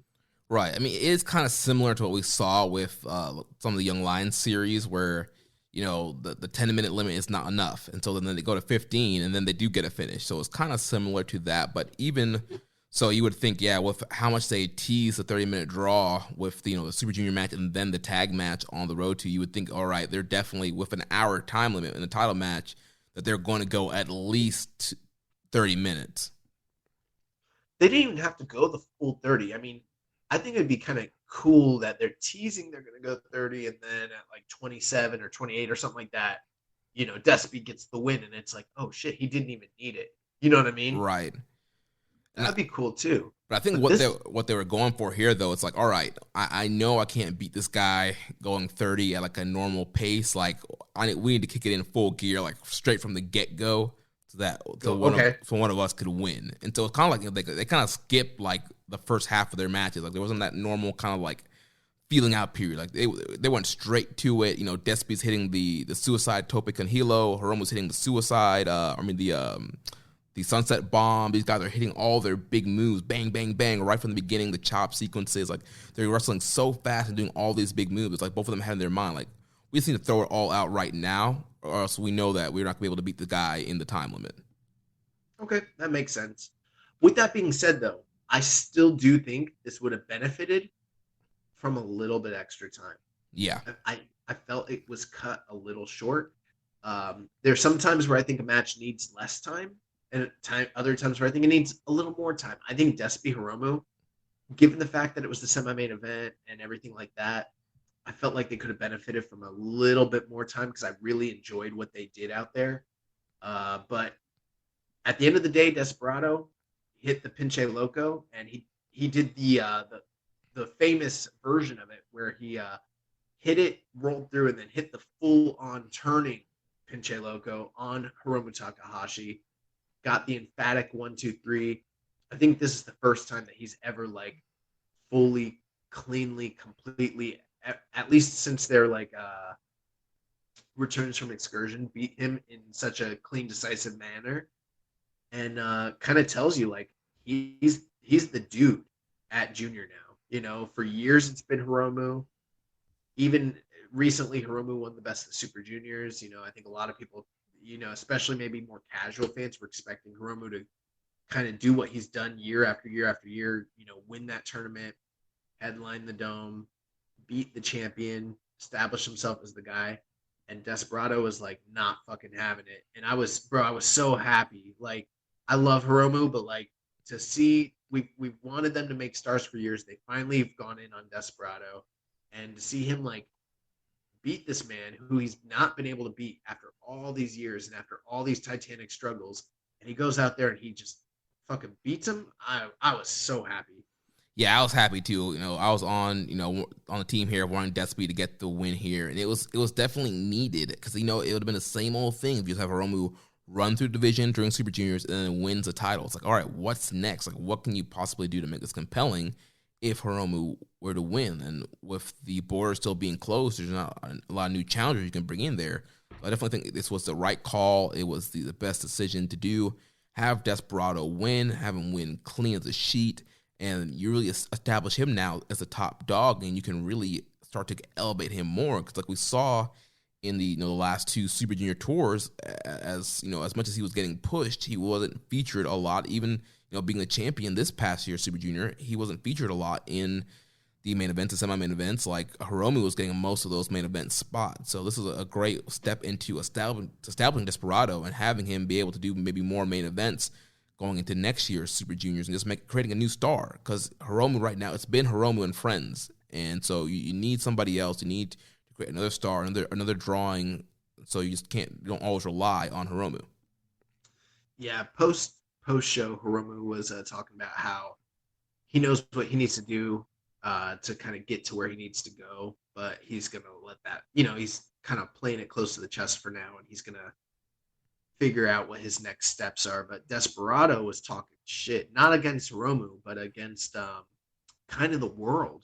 And he started talking about how not only in New Japan are there challengers, but there's other guys out there. And he started teasing. He was like, El Lindemann, T-Hawk are here. And I was like, oh, shit. And I was like, I would love to see something like that go down. And, he's got history with those guys, I believe, down in Mexico. From when the Strong Hearts were kind of working down there. So, I mean, I would love if somehow this GLEAT/GLATE, whatever it ends up being, if there's some sort of relationship there, if that could blossom into anything between New Japan, especially Desperado, and maybe one of those guys would be really cool. Yeah, that would be awesome. And with the 50th year, they're planning on working with more companies, and the junior division could definitely benefit from them using domestic juniors from other promotions. Yeah, it was great seeing Lindemann and T-Hawk in the Tokyo Dome accompanying Shima. So yeah, it'll be great to see those guys mix it up with Desperado, take some juniors from Noah, get some Dragon Gate guys in there, get some fresh matchups, get some fresh challenges for Desperado. Hopefully, Super Juniors, we don't have the certain time frame of it yet, but hopefully it'll be a double block tournament again, regardless when it is, and we can get some fresh juniors in there from Japan, just mix some things up. All right, let's move on to the main event of the evening here for the IWGP World Heavyweight title. We have a new champion, the Rainmaker, Kazuchika Okada, defeats the Rampage Dragon, Shingo Takagi, 35 minutes and 44 seconds. How many Wrestle Kingdoms have we reviewed on the show? So our first one would have been 2018. Okay. So that was Wrestle Kingdom 12? Yeah. So 12, 13, 2 nights of 14, 2 nights of 15. So that's 6 nights. And this would have been the 7th. And for 7 consecutive main events, the young boy has not missed. I stay getting these Wrestle Kingdom main events right every year, regardless. And I just want to point that out. Well, I think a lot of people were leaning in the Okada camp just here. Just me. Run back the audio from last week. I think me and Chris Nostradamus. But yeah, going But into this match, man, awesome match. I would maybe say, in my opinion, probably the best Okada Shingo match. Maybe I'm wrong on that. I don't know. What do you think? yeah, I would probably say it's their best one because this one builds on the history of the other two matches. Well, all their matches, because even you go back to their first match in the G1 in 2020, Okada beat Shingo with the money clip there, where Shingo passed out and was like gasping for air. And so here in this match, we saw Okada trying to use the money clip throughout because he knew that he was able to beat Shingo with that in the G1 2020. But what Shingo has proven all this year, because he's beaten Okada twice, he's proven that he has the answer for the money clip. And we saw all kinds of reversals here. And then also Shingo had not really experienced the Rainmaker, but we know that Okada has been doing the Rainmaker again and has gone back to kind of quote unquote himself. And so that was a big thing here. Was a new weapon of the Rainmaker, and would Shingo be able to avoid it? Interestingly enough, I'm looking at Cage Match just as a reference guide, and every match that they've had. Now we don't know what Dave has rated it yet with Wrestling Observer, but he rated the first match the best. He rated that over 5, and then their second match 4 3/4, and then their third match 4.5. So he has incrementally given it less and less. Conversely, the Cage Match raters have done the same thing, including with this match. So every single one of these 4 matches has had around or just over 200 voters. So it's about a comparable sample size. And it seems that most people think the first match, the first G1 match, is the best one at like 9.3. And then every single other one's in the 8.8 range, but this is the lowest so far. And, with it being a day late and then some time is going to pass, it's probably going to drop a little bit more. So I don't know, maybe the general consensus is other people are lower on this than maybe we are. But, that might make sense because I've never been as high on the series as other people. But I think it's right in line with where I saw the other matches. I pretty much think all of them are about 4.5, which isn't horrible, but I've never felt like Shingo Okada is this classic series the way other people have. That being said, you brought up a great point. A lot of the story has been based on the idea that Okada was utilizing the money clip, and Shingo's kind of found a way around that after the first match, especially this past year. And it's sort of starting to feel like Okada might be kind of moving the money clip, and the company itself might be moving the money clip to the back burner, which I would be happy if that's the case, because it's sort of feeling like it's sort of just a near fall spot at this point, more so than anything else. Right. But this match was really, in my opinion, I thought this match was really great. Hard hitting action. The biggest stage set for these two guys that they've ever had up to this point.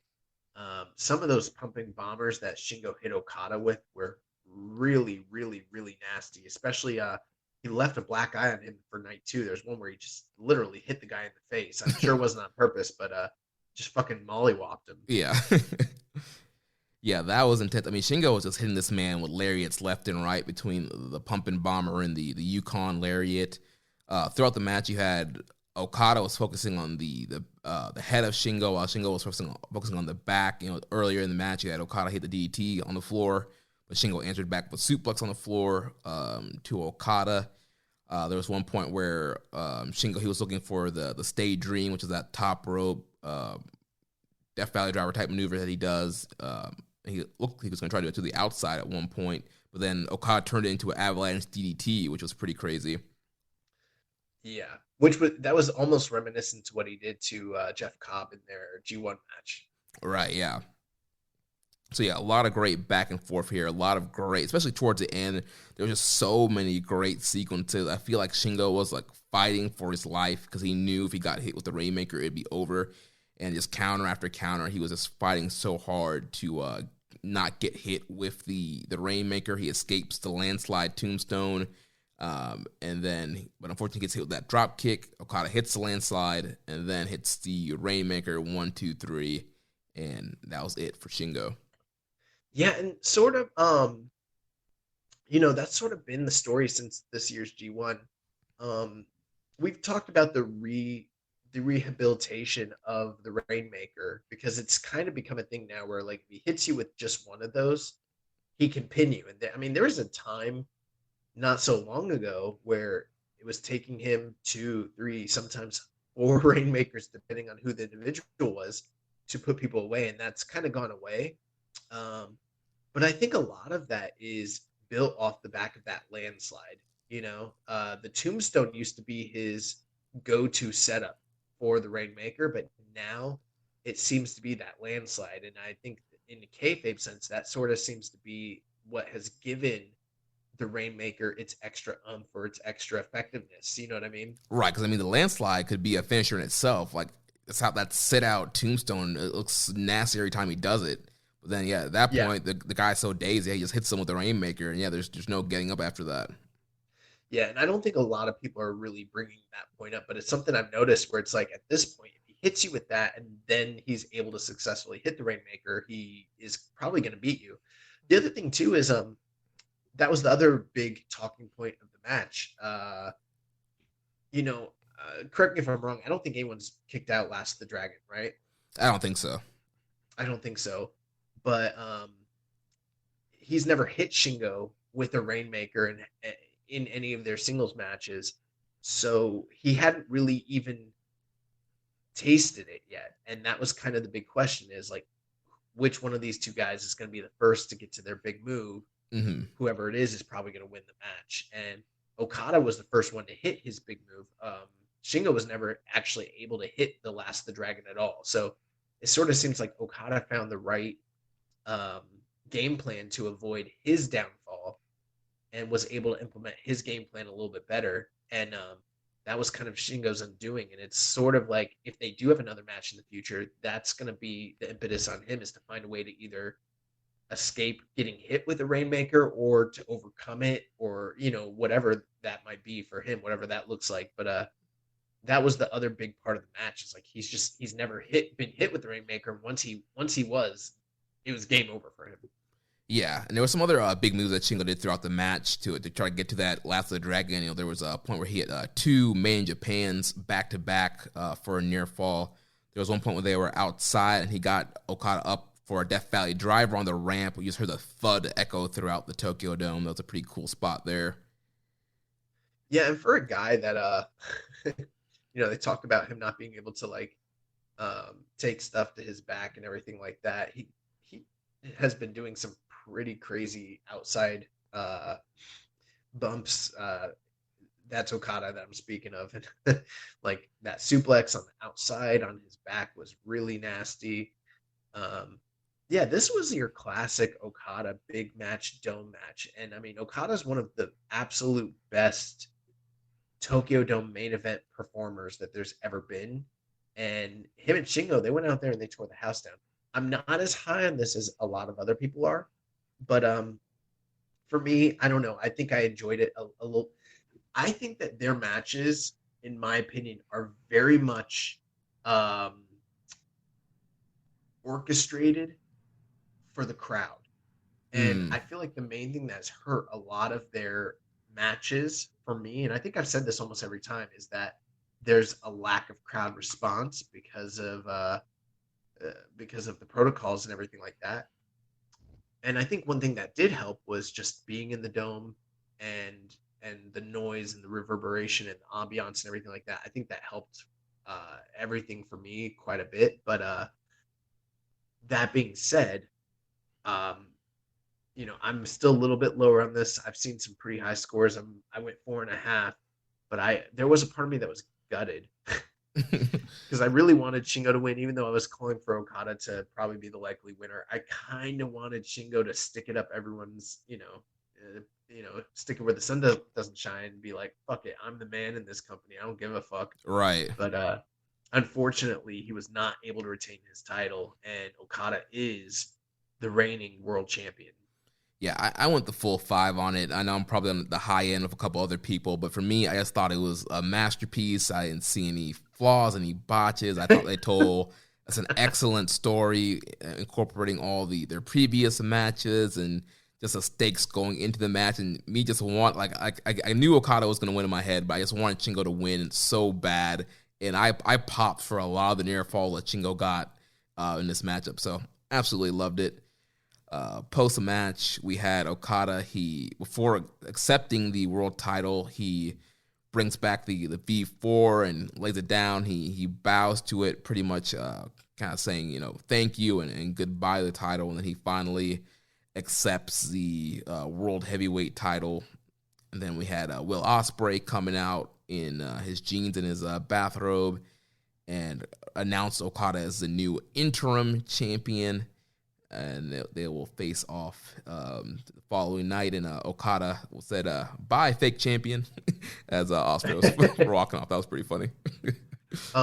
So during the post-match closing show comments, he said that one reason he brought the V4 belt back is because, it meant so much to him and so much to the company, and we never got a chance to properly say goodbye to it. And that was all well and good. But he's like, for me, the IWGP title has carried this company for the last 50 years. And I felt like we need to give it the right send-off. And I thought to myself, I'm like, the last 50 years of New Japan Pro Wrestling, the IWGP title has carried this company. There wasn't a fucking IWGP title in 1972 or in 73 or for most of the years, following. Like, they didn't create that title until 1987. So I don't know. Like, Okada, he's a great guy, but I don't think he knows his history. But yeah, it was very fitting to see him say goodbye to the V4 belt. He finally has embraced the world title. It's kind of funny. Shit's not hot when he doesn't have it, but suddenly it's around his waist, and it's that new hotness, and everything's gravy. Right. It's like, yeah, we should really get behind this world heavyweight title. We should really support this world heavyweight title now that I am the champion of it. So I thought that was pretty funny. But yeah. And then like you said, Will came out. Dude, I barely understood some of the stuff Will was saying. Like, and he's like, I understood Okada's English better. And Okada doesn't even speak English, dude. Like, but Will came out, talked a bunch of smack, left, also, I wanted to say I loved the entrance attires of both. I thought Okada and Shingo's gears were really, like, raw. I heard a lot of people that didn't like Okada's gear. They thought it, like, looked too much like Naito or that it looked cheap.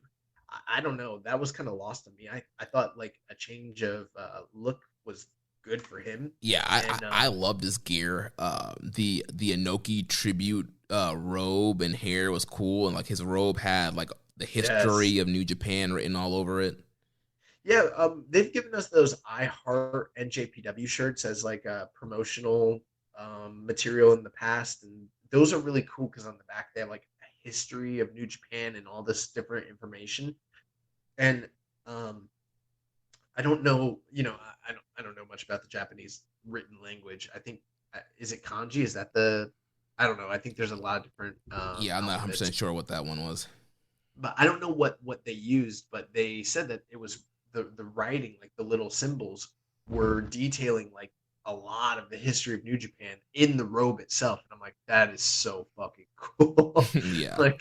Like, yeah, that robe was awesome, and like that he had the robe and the towel, and like kind of like alluding to Inoki and alluding to the look of Fujinami, and I was like, man, I love that. So I mean, I don't know, I thought the presentation just all around on that part of night one was awesome. Yeah, great, like Wrestle Kingdom level entrances. So before we move on, my final thoughts, I thought the world title match was great. I thought the junior title match was great. I thought the tag match was good. And I thought the Shibata match was a great moment. Everything else was pretty disappointing, or I didn't think belonged on the show. So I thought it was a show in two parts, honestly. Yeah, it pretty much was, because it was almost like you had like a Road to level show towards the beginning.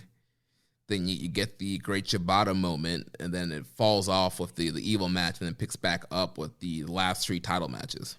But here's the thing: if that evil Ishii match had delivered on a high level, we'd be looking at this show entirely differently. That was like a pivotal linchpin in terms of like how that show was perceived, and it even kind of brought down my enjoyment of the tag title match a little bit. 'Cause it took me a while to kind of recover from what I just saw, So, Right. And I think it would have helped the flow of the show if they even like swapped the Shibata Ishii match. Because then you would have came back from intermission, had the great Shibata moment, throw it in the tag match, flow the junior match, and then flow into the main event. It would have came off a little bit better. I agree. But let's jump into night 2 real quick. Yeah, so we had 3 pre-show matches that were announced on January 4th that were going to take place here on January 5th. So the For first the losers. Yeah, for all the losers and geeks. First of those. Actually, Desperado was in one of these, and I was like, wait, he didn't lose. Right. We'll get to that while that happened. But first, we had a Great Bash heel, Makabe and Hanma. They teamed with Blue Justice, Yuji Nagata. They defeated the Bullet Club team of Fale, Gato, and Jado. 6 minutes, 40 seconds. Not much there. Just a quick little opener. The only thing that was interesting there is that Tomoaki Hanma was able to hit the Kokashi off the second rope and pick up the pinfall win, which never happens. So I think that was just kind of like a little bit of an attaboy for him, Yeah, because obviously always misses that Kokashi, doesn't always get the pin. So yeah, kind of a big little moment there for Hanma. A big little moment. Then we had Master Wato and Tenkoji. They defeated the Suzuki team of El Dorado, Taka Michinoku, and Yoshinobu Kanemaru. Big story here is Master Wato got a submission victory over the current junior champ, El Dorado. Yeah, I think the move that he used as his new submission move is actually the same sub that we've seen Naito use very often in the past, but they acted like they've never seen it before. Yeah, it seems like I've seen people call it a modified Anaconda Vice, kind of in tribute to Tenzan. It's not an Anaconda Vice. He had his legs wrapped around his body and pulled his head forward like a neck crank. That's what I'm seeing some reviewers call it. That's weird. I don't know. I mean, we've seen him do an Anaconda Vice in the past. And yeah. I don't know. But it's the same move that we've seen Naito use many, many, many times in the past. So I don't know. But Wato, either way, we'll figure out more. Wato busted out a new submission move, and he was able to tap out El Desperado. So looks like he's on deck as the next title challenger. So, fuck it, ELP. That last big win you got on the Super Junior Finals doesn't matter. Or any of the other people that beat Desperado during the Super Juniors. Right, like the 4 or 5 people that beat Desperado in that tournament. Yeah. Y'all get back in line behind Wato. Then the main event pre-show match here was... Main event pre-show match? was the LIJ team of Bushi, Hiromu, and Shingo. That's right, the former world champ Shingo. They defeated the Suzuki team of Doki and the Dangerous Techers 10 minutes and 28 seconds here, with Shingo getting the last of the dragon on Doki to get the win here. Hey, say what you will about this match, but for me, this was Doki's Wrestle Kingdom moment. He went balls to the wall. He's like, I'm not going back. Yeah, he fucking went all out for this main event undercard dark show match. Yes, this man was out here doing, the senton dives off the top, flipping all over the place, and just, wrestling super fast, going, wrestling his heart out, while everybody else is probably trying to take a chill. He's like, nah, I'm wilding out right now. It's missing my shot. Yeah, we're not getting a New Year's Dash, so this was like Doki's New Year's Dash moment. Like he's fucking going all out, Yeah. And but alas, he ate a Last of the Dragon ate the pinfall. Shingo's back on top. You know, he lost last night, but he had to start from the bottom. Start with Doki, and he's going to work his way through the entire roster to get back in title contention. Yeah. He's got to start with the Brooklyn Brawler. Yeah, Doki's the Brooklyn Brawler right now. Shingo's the Rock. So then we kick things off on the main card with the IWGP Junior Heavyweight Tag Team Title three-way match. The champs, Flying Tiger, Robbie Eagles, and Tiger Mask, they retain the titles and defeat Bullet Club's cutest tag team of ELP and Taiji Shimori, and the Mega Coaches, Rocky Romero and Risuke Taguchi, 12 minutes and 7 seconds. Yeah, so this match was interesting. Obviously, the big story is towards the tail end of the match. ELP tried to load up the boot and do the sudden death, and it was intervened and used to inadvertently strike Taiji Ishimori so that he was kind of eliminated from the match. At that point, both teams of Mega Coaches and Flying Tiger, they kind of joined forces, held El Phantasmo down on the ground. One thing I didn't understand is why, if El Phantasmo was being held prone on the ground with his shoulders on the mat, why the referee didn't just count him out for the 1, 2, 3, because he was clearly being pinned, but never mind that. But while he was held down, they undid his boot, undid his laces, took a look inside, and revealed that he did, in fact, have some sort of form of foreign metal object. When they pulled it out, it looked to me like a bunch of tinfoil like put together. It didn't look like anything menacing at all. But, he's had a loaded boot this whole time, and it is now emphatically proven. And, the referee made a judgment call. Hats off to a New Japan referee making a clear, strong judgment call when it came to, improper use of weapons. And he eliminated ELP and Taiji Ishimori from the match altogether. And from that point, turned it into a standard rules tag team match. Yeah, I think this is a point that you've made in the past when it comes to three-ways and triple threats. It's like, a lot of North American promotions, when they do three-ways, it's like, it's no disqualification. And I think you made the point, it's like, well, why is the match no disqualification just because you're adding one more guy to it? Like, there should still be the regular rules, and then if somebody does something, that one person should get disqualified and thrown out, and the match becomes I think the team should. I think if or that one person, if it's a triple threat and it's or if it's a team, either way. But I think countouts should still exist, and if you get counted out, you're just out of the match. I don't think the match should end. I think you should just get eliminated, and I think same thing if you get DQ'd. Right. So yeah, I enjoyed that here. It made a ton of sense. It's like, don't end the whole match because of one team. Yeah, throw out the problem team and let the other two teams go at it. That's what they did here. But one thing I would say, while I thought the match was good, to me, and this is just my opinion, I saw this as only like a half measure above your standard Road to multi-man match in terms of pacing and, maneuvers, high-risk maneuvers. Like, we've seen so many junior three-ways and junior four-ways for tag matches open up Wrestle Kingdom and Tokyo Dome cards in the past. And several of those are like wild affairs. And while I wouldn't say this was bad, I think that they did some good death-defying stuff for sure. It just, especially since the next match was that Stardom, tag team match where those girls were going balls to the wall. This just didn't have that same sort of feeling for me. You know what I mean? I was a little bit let down by the pacing and the I don't know. It's the opener. Considering who was in it, I just thought that these guys were capable of doing a little bit more than they actually did. It was fine. It wasn't bad by any means. I would take this over Show and Yo any day. But I just kind of thought we'd get more, Yeah, I don't know. I enjoyed it for what it was. I was like a 3.5 on it.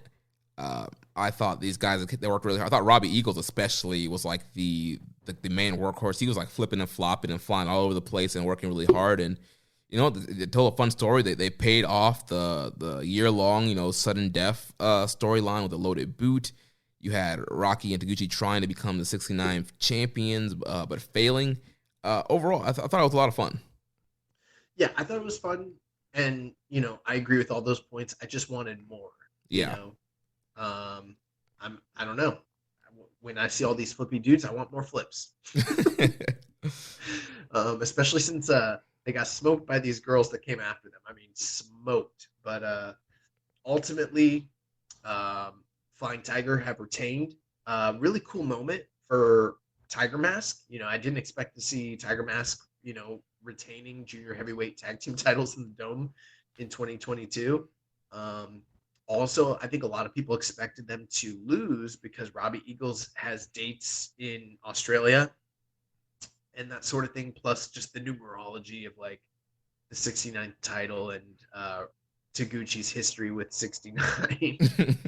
I think a lot of people thought it made sense for the Mega Coaches to win. I think that there's a chance that Mega Coaches might still beat them in a return match later on in one of these upcoming tours. Just because, I mean, I don't know, Rocky did the quarantining and everything like that to get into the country. I don't see him necessarily going right back to the States, but I could be wrong. Yeah, I think him and ELP, I think, are both set for the New Beginning in USA, which is starting in the middle of January. All right, well then, you know, don't listen to me. Listen to Jeremy. He's more informed. But, you know, good opener. Yeah, definitely a good opener here. So then we move on to the special Stardom tag team match here. We have the team of Saya Kamatani and Tam Nakano defeating the team of Mayu Iwatani and Starlight Kid. So we have 4 ladies from 4 of the top factions in Stardom.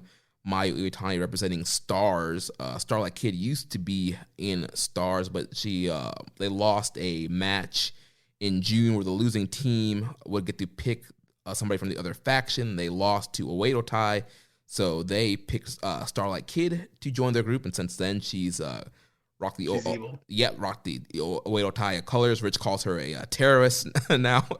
And then on the other side, we had Tam Nakano from Cosmic Angels, which is also used to be a part of Stars, and they broke off. And then we had Saya Kamatani, who Saya and Tam, they had a match on the 29th at the Stardom Dream Queendom, where Saya defeated Tam for the Wonder of Stardom Championship, which is their white belt. So essentially you had 2 kind of strange bedfellows here. Kind of can they coexist matchup here?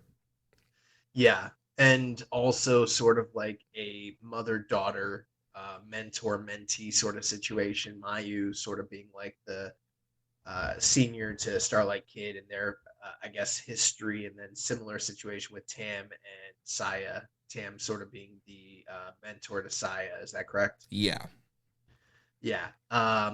And also Starlight Kid is the current high-speed champion. So you had her coming in with her title and Saya coming in with her title. And man, boy, oh boy, these girls are fucking awesome. Yeah, I mean, we kind of know like how awesome these Stardom girls are, but you kind of forget when you don't watch them. No, we don't, Jeremy. You know how awesome these Stardom girls are. I do not watch Stardom, and I know that I do it as like a bit on this show. The truth is, I do like women's wrestling. Like I've watched an extensive amount of like All Japan Women's. I just haven't. I don't have the time to get into a lot of like modern Joshi. Recently, I've tried to do a little bit more research and check a few things out, but I had no idea how good these girls were. They blew me away. I mean, compared to the other like preview matches that they've shown in New Japan, like just a few seconds into the match, it was already better than those ones. And this was balls to the wall. I mean, 9 minutes. I'm 3 3/4, and I was very close to going 4 stars. And you know, I talked to James. He may pull back on that rating a little bit, but if they had more time, I'm like, I don't know what we're talking. I mean, I don't know how many like women's tag team matches have been in the Dome, but I can't imagine there's many. This probably got to be one of the best there ever were. Yeah, but this was awesome, man. Like, really, really, really awesome. And I was like, oh, like I might need to like watch more Stardom, which I think was kind of the idea of what they're trying to accomplish here. right. Obviously, for those who don't know, Stardom is under Bushi Road. This is a sister promotion to New Japan. So same parent company, and so definitely they want they want New Japan fans to watch Stardom. They want Stardom fans to watch New Japan, and with New Japan being the bigger, more established company use that platform to help elevate Stardom, which has been having, they had a great 2021 with their drawing ability, the houses that they were drawing even during this pandemic, and they've been doing more pay-per-views. They even have starting to get some English commentary going on some of their pay-per-views and shows, and so they're making a lot of strides, a lot of big moves, and gaining a lot of traction right now. So really, highlighting these girls on this big stage was a great move. Yeah, I mean, there were times in the past where different groups had been featured in New Japan, different women's groups, and had preview matches and stuff like that. We're talking years and years ago. And there's also been times where like there've been shows where they've all come together. I think of like that Tokyo Sport, or not Tokyo Sport, I forget what the name of that show is, but the show in 1995 where all the companies came together and worked the Dome. And I look back at that show, and like the two women's promotions that had preview tag matches on those shows, they fucking killed it. And it made you like want to watch more of what they had to offer. And since then, I mean, I've seen Stardom in Ring of Honor. I've seen them have a few preview matches in New Japan. And every time I've seen it, it really hasn't impressed me that much. I've been like, it's okay. This was on a different level where I was like, oh, fuck, like, this is next level wrestling. Like, if this is what a lot more of the product is like, I would definitely check it out, Yeah. And from what I'm hearing, I don't know, but just, I trust our friends over One Nation Radio. They've told me that like what's going on in Stardom right now, that it's better than it's ever been in the past. Right, and I feel like there's been a lot of acquisitions of new Joshi from other promotions, and I feel like they've been doing a lot of great stuff with their booking here. In this match, I thought Saya was kind of the standout here, the new Wonder Stardom champion. She did this awesome schoolboy suplex at one point, and she got the win here, which gets her Star Crusher and her Phoenix Splash, a beautiful Phoenix Splash on the high-speed champ Starlight Kid to get the win here. Also, the spot where Mayu and Starlight Kid did like the tower on the top rope, and she and Starlight Kid did the crossbody off of her shoulders. I was like, what the fuck is that? So, I mean, I love this match. I thought it was one of the major highlights of the night for sure. Definitely, and I was also, which is another reason why I thought this show might be better than night one, which it definitely was. Yeah, and I'm right there with you, 3.75. And, the thing with this show, we used to praise New Japan in the past with kind of how they structure their cards. Like, you kind of start off with, like, the match that maybe not hit the highest, then you kind of build all the way up to the closing stretch where all the matches are bangers. I feel we kind of got that here where kind of started off with the pre-shows matches, then you got a three-way match, getting better, and then this match just went up higher and kind of elevating up the card here. Yeah. So the next match of the night, the NJPW King of Pro Wrestling title, 4-way match for the vacant provisional King of Pro Wrestling trophy. And we had Minoru Suzuki, for the first time, defeat Chase Owens, Sema, and Toriano to become the new provisional KOPW champion. It's a nickname that he's had for years and years, the King of Pro Wrestling. Well, now he's got a little cheap gold trophy to signify that is in fact the case. Only provisionally, though. He has to hold it for the rest of the year. Yeah, and it seemed like the crowd kind of popped for Suzuki winning. I'm sure that everybody thought that once again Yano was just going to win, and because KOPW has kind of just been turned into a vehicle to get Yano screen time, and I think a lot of people expected that to happen. But yeah, kind of a surprise win here of Suzuki beating Yano and kind of reliving that Suzuki Yano rivalry. And Suzuki hitting the gotch towards the end there. So now it makes you think of what kind of stipulations is Minoru Suzuki going to propose for his run as KOPW provisional champion. Well, yesterday, listening to the comments, Suzuki didn't seem to be super enthused to be in this match. He kind of made a joke, and he was like, a bunch of scrubs in a Rambo on the pre-show who don't have title matches. And he's like, and I guess that includes me. He's like, but I got more to say on that tomorrow. he kind of had a little twinkle in his eye, like he knew he was going to win this thing. So I don't know what that means. We're still at the time of this recording. We haven't, like I mentioned, listened to the post-match comments on night 2, but I thought Yano having that drinking match with Kanemaru sort of was the full embodiment of like what his version of KOPW sort of represented. And we've talked in the past about if someone else more serious, we've even said specifically, what if Minoru Suzuki were to be the guy to win this thing? How would that change how the title's perceived and what kind of rule sets that might entail, its placement on the card, Right. I'm not saying it means for sure that things are going to change, but I got to imagine that there is a good possibility that they might be willing to do some more serious matches and angles when it comes to the KOPW trophy going forward if Suzuki's tied to it. But 6 minutes, this was short, inoffensive, and it was really cool to see Shima and Suzuki interact with one another.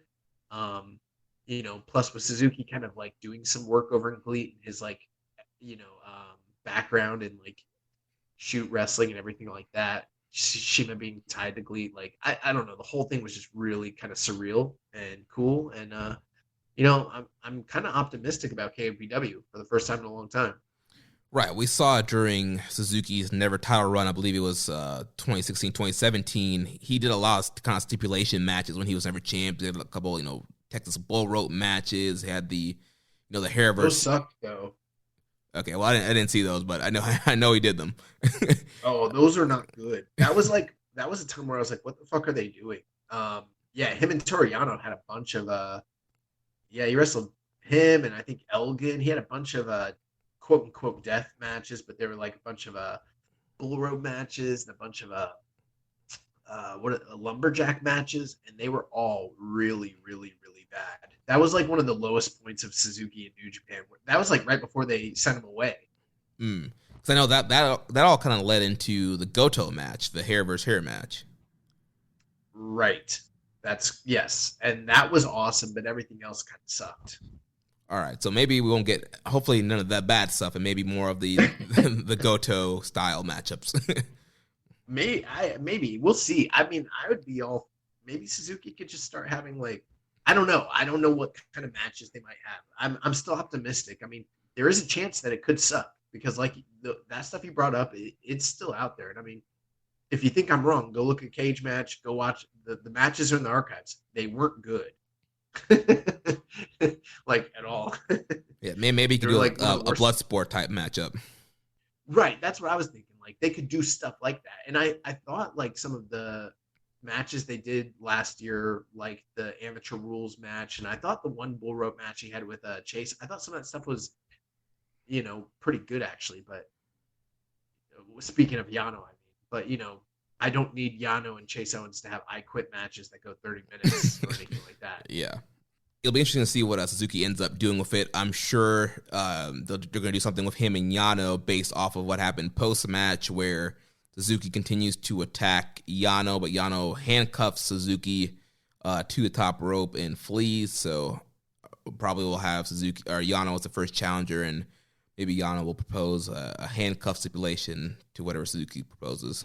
Yeah, that's what it seems like it might be. Because post-match, he handcuffed Minoru Suzuki, and so that seems to be something that might be in play going forward. Plus, I don't know. There's a part of me that thinks about like that. Remember that famous match I made you watch with Inoki and Masa Saito, and they were handcuffed to one another? Yeah. I'm wondering, with it being the 50th anniversary, I'm wondering if maybe something like that could come into play. I don't know. Yeah, that's definitely a possibility. So then we move on to the never open weight 6-man tag team championship match. It's Hiroki Goto, Yoshihashi, and Yo. They challenge the House of Torture and were defeated by the House of Torture, Evil, Sho, and Yujiro Takahashi. Yeah, so this this is probably, in my opinion, the low point of the entire show. Um, and again, no surprise, House of Torture's involved. You know, so I mean, what was it as egregious as what we got the first night with Evil and Ishii? No. Um, is it more tolerable because it's the six-man tag team titles and putting aside that fantastic title run that Chaos had, for most of this title's history, it's kind of been a throwaway belt. And with them putting the title on House of Torture, it kind of seems to be a return to the way things were. Yeah, I think it's a little more tolerable, but also it's Wrestle Kingdom. Right. But it was not. It was only 9 minutes, and it was kind of a nothing match with a bunch of cheating. Uh, like you alluded to earlier during the night one review, it seems like Show and Yo are going to kind of continue their feud in some form or fashion. The one thing that doesn't bode well, though, is that it feels like potentially Evil and Yujiro might, based off of the way that this match went, be the future challengers for Goto and Yoshihashi's titles, which I'm not necessarily looking forward to if that's the case. Right, they're definitely gesturing to Goto and Yoshihashi post-match and doing the title belt motion and pointing to the titles, and Goto and Yoshihashi were arguing with them. So it definitely seems like at some point in the beginning part of the year, they're probably going to be one of the first challengers for Goto and Yoshihashi. Yes, I agree. Yeah, it's just, it wasn't good, Yeah, I mean, it's kind of what you expect from this matchup. Distraction finish, low blow. Show gets the win over Yo again. So this feud will continue, and yeah, not much to say here. Not much to say. Worst match of the night. Yeah. So then we're getting ready to go into intermission, and then Keiji Muto comes out and leads a pro wrestling Noah invasion in the Dome. The entire roster comes out and hits the ring as they're getting ready to promote the Yokohama card. So we had the whole roster coming out there in their Noah tracksuits, Congo wearing their Congo tracksuits, and they're cutting promos, and then Kano gets the mic and he's cutting a promo, and Shingo comes out and calls Shingo a loser and talks about how Noah is going to become the top promotion. Yeah, so this whole thing was kind of double-sided in a certain sense. Like, it was really, really exciting to see all of Noah come together.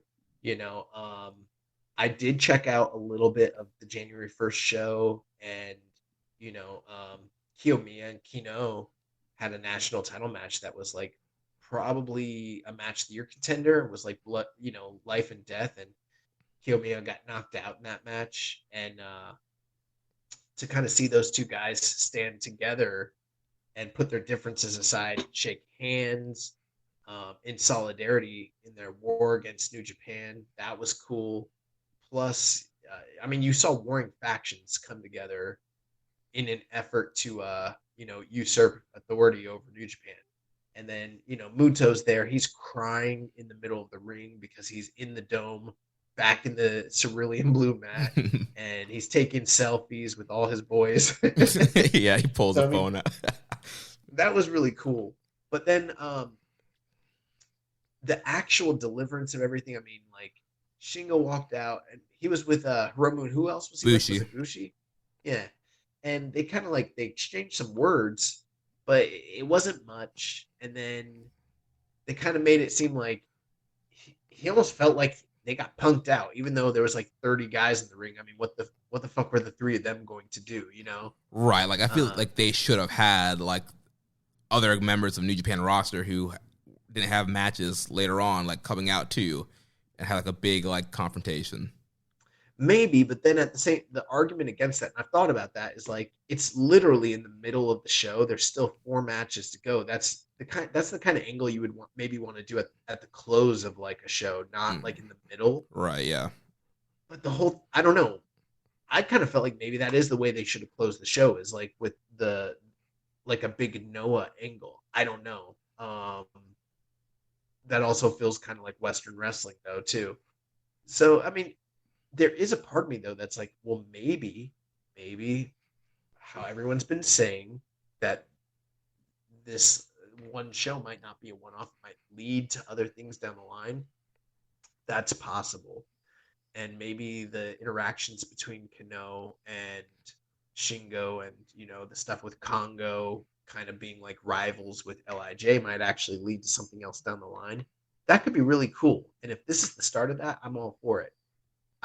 We've also seen weird oddities like this in the past where it doesn't lead anywhere. It's just kind of like a strange, unique thing that happened. And if that's what it is, it's fine. But I'm hoping for more, ultimately is kind of what I'm thinking here. But just the fact that we had a Wrestle Kingdom where there's like big shakeups and surprises like that. I don't know. I dug it. I just want more. That's the basis of everything. But I liked this. I just want there to be more follow up, and I'm apprehensive because I'm not sure that there will be. Yeah, I'm in the same camp with you. Yeah, I thought it was cool, but definitely hoping this leads to more. And we talked about Junior Division needing some help, and making the G1 fresh and New Japan Cup fresh. It would be great to get some more Noah involvement in the year. I watched the main event of their January 1st show, the Nakajima versus Go Shiozaki match, because it was getting so much praise. I don't know, man. I don't know.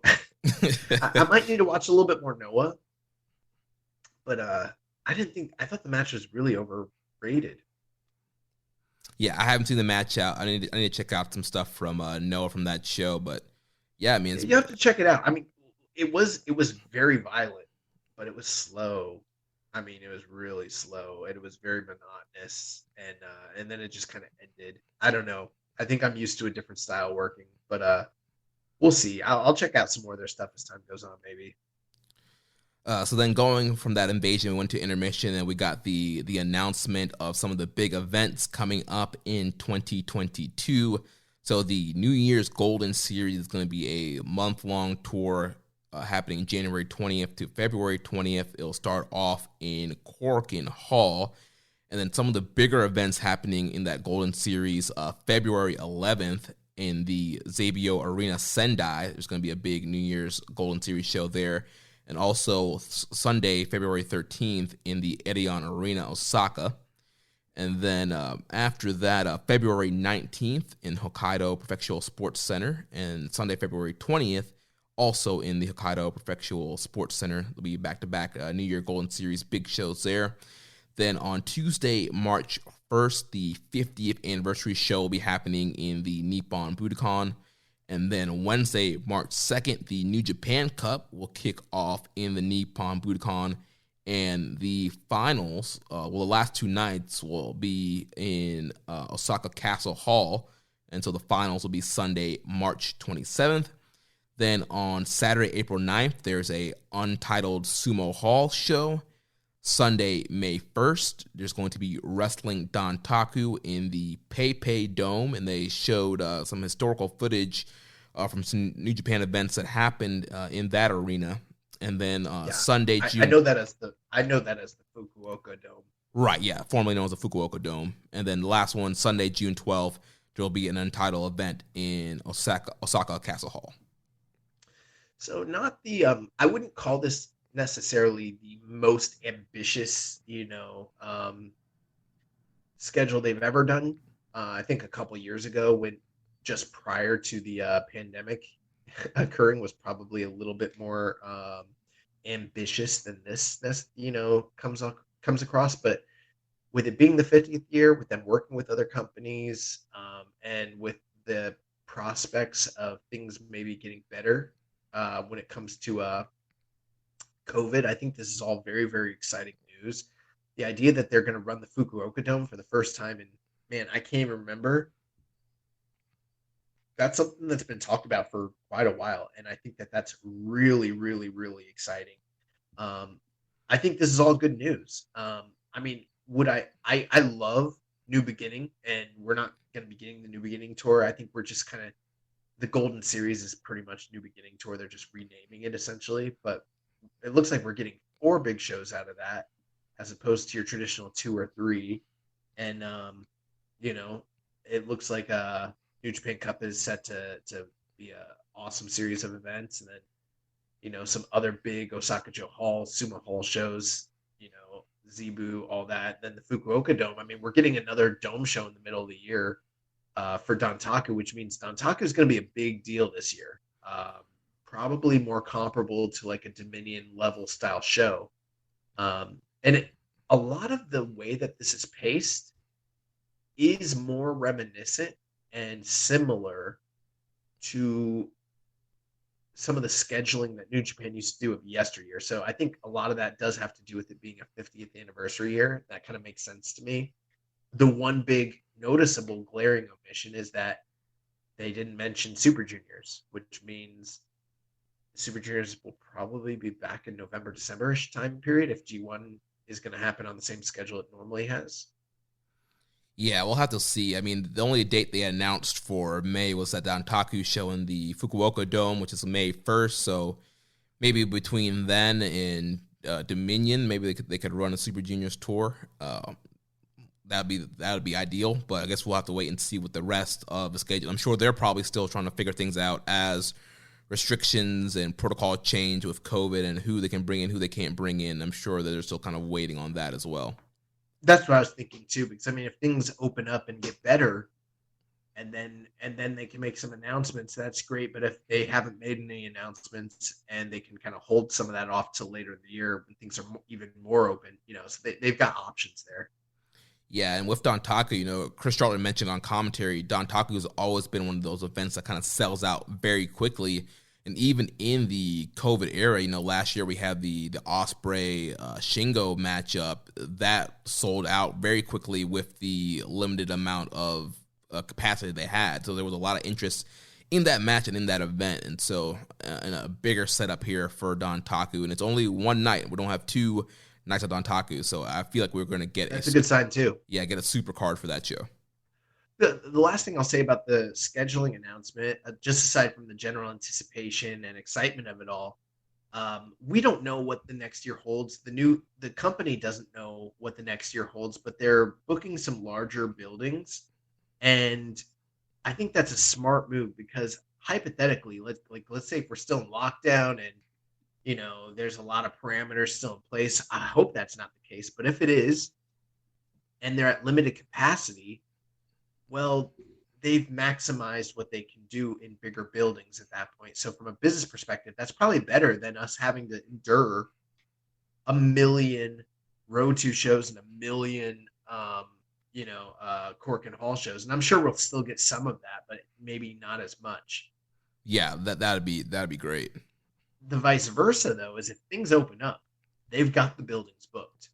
And if they're able to do more business, they're ready and primed and open to do it. And I think as things open up, people are raring to go most likely, and they can kind of do better business that way. So I see it as a good thing either way. You know what I mean? Yeah. I've seen a ton of the U.S. guys like Jonah and Filthy Tom and Dickinson all chomping at the bit to want to get over to Japan. And, a lot of their goals are for those guys to wrestle in Japan this year. So it would be great if things can open up. I mean, can you imagine a New Japan Cup including, Filthy Tom and Dickinson and Jonah and Josh Alexander and Fredericks and Connors and Coughlin? Like, it'd be dope. Yeah, I agree. All right, well, now we're going to move on here to the last 4 matchups here from January 5th. So first we had Sonata defeating the Great Okan 13 minutes and 21 seconds. I liked this match. I didn't think it was like blow away, but I thought that it was good to very good, actually. I think I went like 3.5 on it. It was only 13 minutes, so it wasn't, it didn't overstay its welcome. And I thought Sonata and Great Okan played off a lot of what the different different sequences and moves that they had kind of already kind of teased and set up during all those preview matches. They sort of paid a lot of those stories off here. And, a lot of it was like, Sonata thinks Great Okada. There's a lot of subtext here, and you had to kind of watch some of the previews and look into it. But like, Sonata thinks Great Okada is ugly, right? Right. Sonata's supposed to be this pretty boy, so Great Okada is attacking Sonata's pretty face, which makes sense because he also wants to go for the Iron Claw, and Sonata is also supposed to be this really, really great technician. But Great Okada had just recently won the technique award in Tokyo Sports, which I think is sort of supposed to be like the best technical wrestler award. And we got a lot of great chain wrestling, a lot of great sequences. Sonata also was trying to sort of like embarrass Great Okada. We'd seen him put him in the Paradise Lock the night before and really embarrass him. It's the first time that he successfully been able to put Great Okada in the Paradise Lock. Other things too, like Okada sort of went balls to the wall. He finally did a plancha. He'd been teasing doing a plancha, and he's not a high flyer. He's a mat-based wrestler. And Sonata like called his bluff and played chicken with him, and Okada did a fucking plancha to the outside. That was hilarious. Sonata's This is mad funny. Sonata's so dumb, just kind of stood there and ate it. Sonata's an idiot. I see. The funny thing is, like, we were watching the show kind of at the same time, but not in the exact same like spot. And you were like, Sonata's such an idiot. And later on, I was like, I bet that's why he said that. Yep. And then the funny thing though is like at the tail end, Okada ended up hitting a moonsault, and then somehow came out of the moonsault, and I think he was going for the claw, and Sonata ended up turning that into the Okada roll, which was how he defeated Okada. So he was able to kind of out finesse him. But Okada had also done a version. He'd been doing a version of. He would. I don't know what you call that pin, but like he would sit on Okada or sit on Sonata almost like he was sitting on a throne, like very disrespectfully. Right. And then sometimes he would turn that into an Okada roll of his own. And it was sort of like a anything you can do, I can do better. There's just like a lot of playfulness and story there. I thought the match was very fun. I didn't think it was a classic or anything that I'd revisit, but for where it was, I mean, I've seen a lot worse Sonata matches in the past. So, I mean, I thought it was I thought it was good. And I've seen some bad ratings and people hate this. I don't really see that or get it, but I thought that they told the story that they're trying to tell, and I thought they were pretty faithful to it, and I thought it was entertaining. So, I don't know.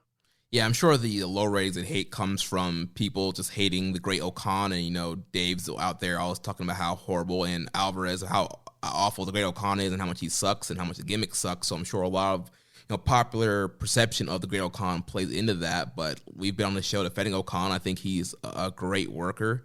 And in this match, like you mentioned, there wasn't a ton of build to this match. This match, came out of what happened in the World Tag League Finals. And then, like you mentioned, if you were watching like some of the promos or some of the Road to Tokyo Dome stuff, like you missed like some of the promos and like, Okada calling Sonata, the pretty boy style. He's going to prove that the pretty boy style doesn't work. And you mentioned Sonata calling Okada ugly and making kind of fun of the way that he looks and wrestles. And so there wasn't a ton of story, but they did build up a little bit towards the end there in Road to Tokyo Dome. And also interesting thing too, that was pointed out from stats from our friend Chris Samsa. These guys were two of the most winning wrestlers from 2021, with Great Okada, I think, having the most matches. I think he won like 88 matches, and Sonata won something like 80 or 83 matches. So these were like two of the top guys that were soaring in 2021. So kind of interesting that they end up matching up here at the Dome in a big matchup to move forward in 2022. Yeah, I mean, if you recall a few years ago, Tanahashi and Kenny Omega in the Dome fighting over whose style was better, that's basically what Sonata and Great Okada was, just a very condensed version. Right. So, Sonata is Tanahashi and Great Okada is Kenny Omega. No, I thought the match was fun, though. Yeah. But that takes us to our next special singles match of the night as Jeff Cobb took on Tetsuya Naito, and I thought this ruled. And I thought it was my for me, this was the second best match of the night, which, I thought I don't know. You look back at it in hindsight, that doesn't seem to be that crazy, but you and I were both looking at it. We're like, this might be sneakily, deceptively good. And I feel like maybe some people are kind of counting out Naito, maybe because of the injury or maybe because of a lack of big match performances and sort of having a lackluster year. But you look at the year Cobb's had and how many great matches he's had, especially in the G1, and it's no surprise to me that these guys would go out there and tear the house down. And that's what I thought they did. Now, I don't think it's an all-time classic, but I really, really liked this match. I'm 4 stars on it, and I thought Naito and Cobb did an awesome job. Yeah, I went 4.25 on it. It was a great matchup. And again, it's another matchup that did not have a ton of build into it. This once again happened from the World Tag League Finals, from that tag match of Cobb and O'Connor versus Sonata and Naito. And then kind of spilled off there. They built it through the Road to Tokyo Dome, but it didn't get a lot of build like some of the other top matches did from these two shows. And they went out there, had an interesting story of, Naito knowing, all right, I need to work on the knee. I need to take the big man off his feet. And then, Cobb just kind of wanted to prove that he can do some of Naito's stuff better. We've seen him do like the combination Cabron during some of the preview matches, and just kind of wanted to show him that he's, the better wrestler than Naito. And both of these guys are also 2 top guys. You mentioned Cobb having an incredible 2021 and his G1 run and the great stuff he did there. And then Naito also, former champion, former double champion, and he's mentioned how his 2021 was kind of a slump and was looking to kick things in gear for 2022. So you had 2 guys that kind of had a lot to prove here and wanted to make a big splash going into this year. And so they get awesome matchup. Some of the, Cobb is just so freaky strong. Just some of the power moves that he can pull off, and I thought he did a great job selling the knee and still being able to continue to pull off some of his power stuff. Yeah, there was it was interesting because Cobb has been virtually undefeatable throughout the year. I mean, you've had to move heaven and earth to be able to beat this guy in most cases. And, it was a tall task and a big order for Naito to sort of beat him. And we talked about it last week, sort of being like a crossroads style match. One guy, Cobb, seems to be on his way up. Naito seems to be on his way down.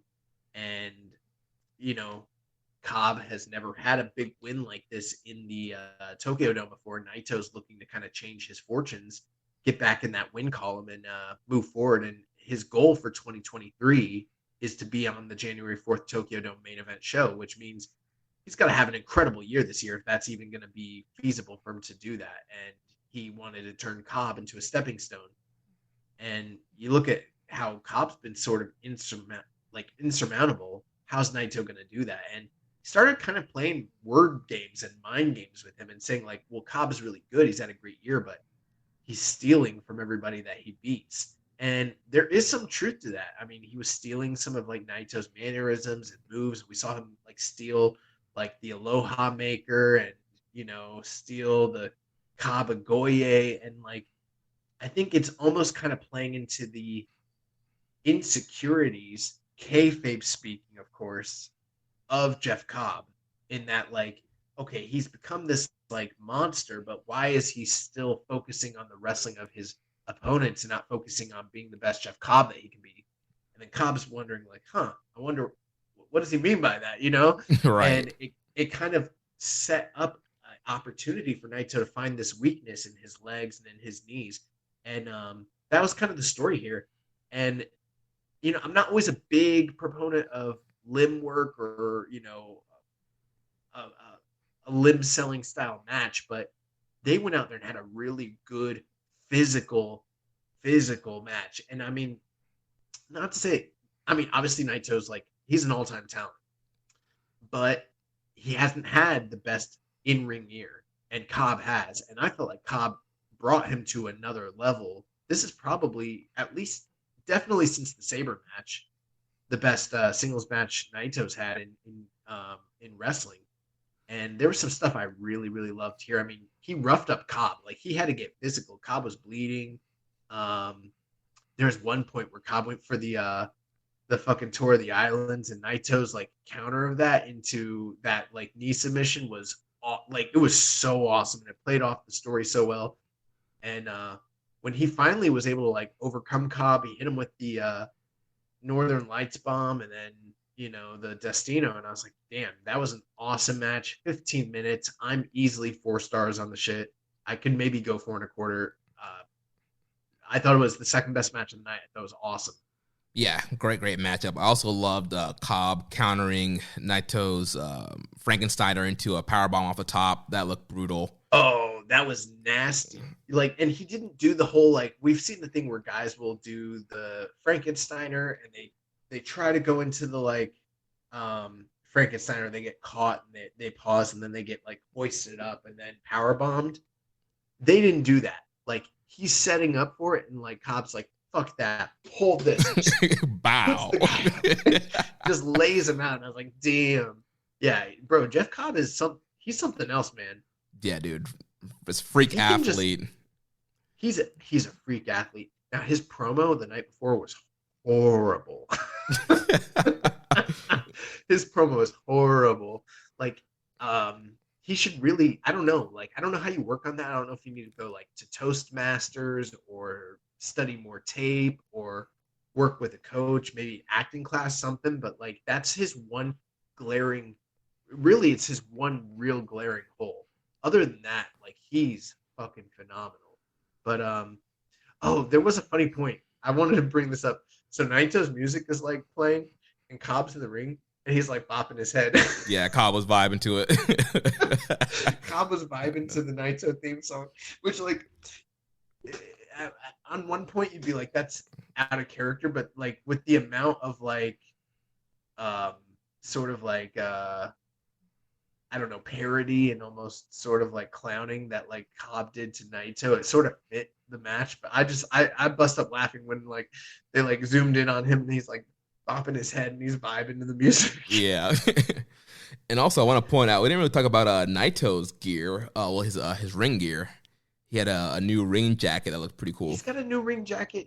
I didn't like it as much. It was too, I like when he has like, a mask and like real, that was too casual for me. Yeah, night one he wore a mask. I don't think he wore the mask for this match. He wore the same, but it's the same jacket, yeah. The same attack. It wasn't as fresh for me. It wasn't as fresh as a lot of his other stuff he's worn. I like the material. I didn't like the cut and the style. No tie, no vest. I don't know. It was just, and then that was the one thing I will say. This here's one big criticism. Jeff Cobb came out in a green singlet.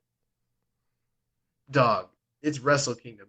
I knew he was losing the moment he came out.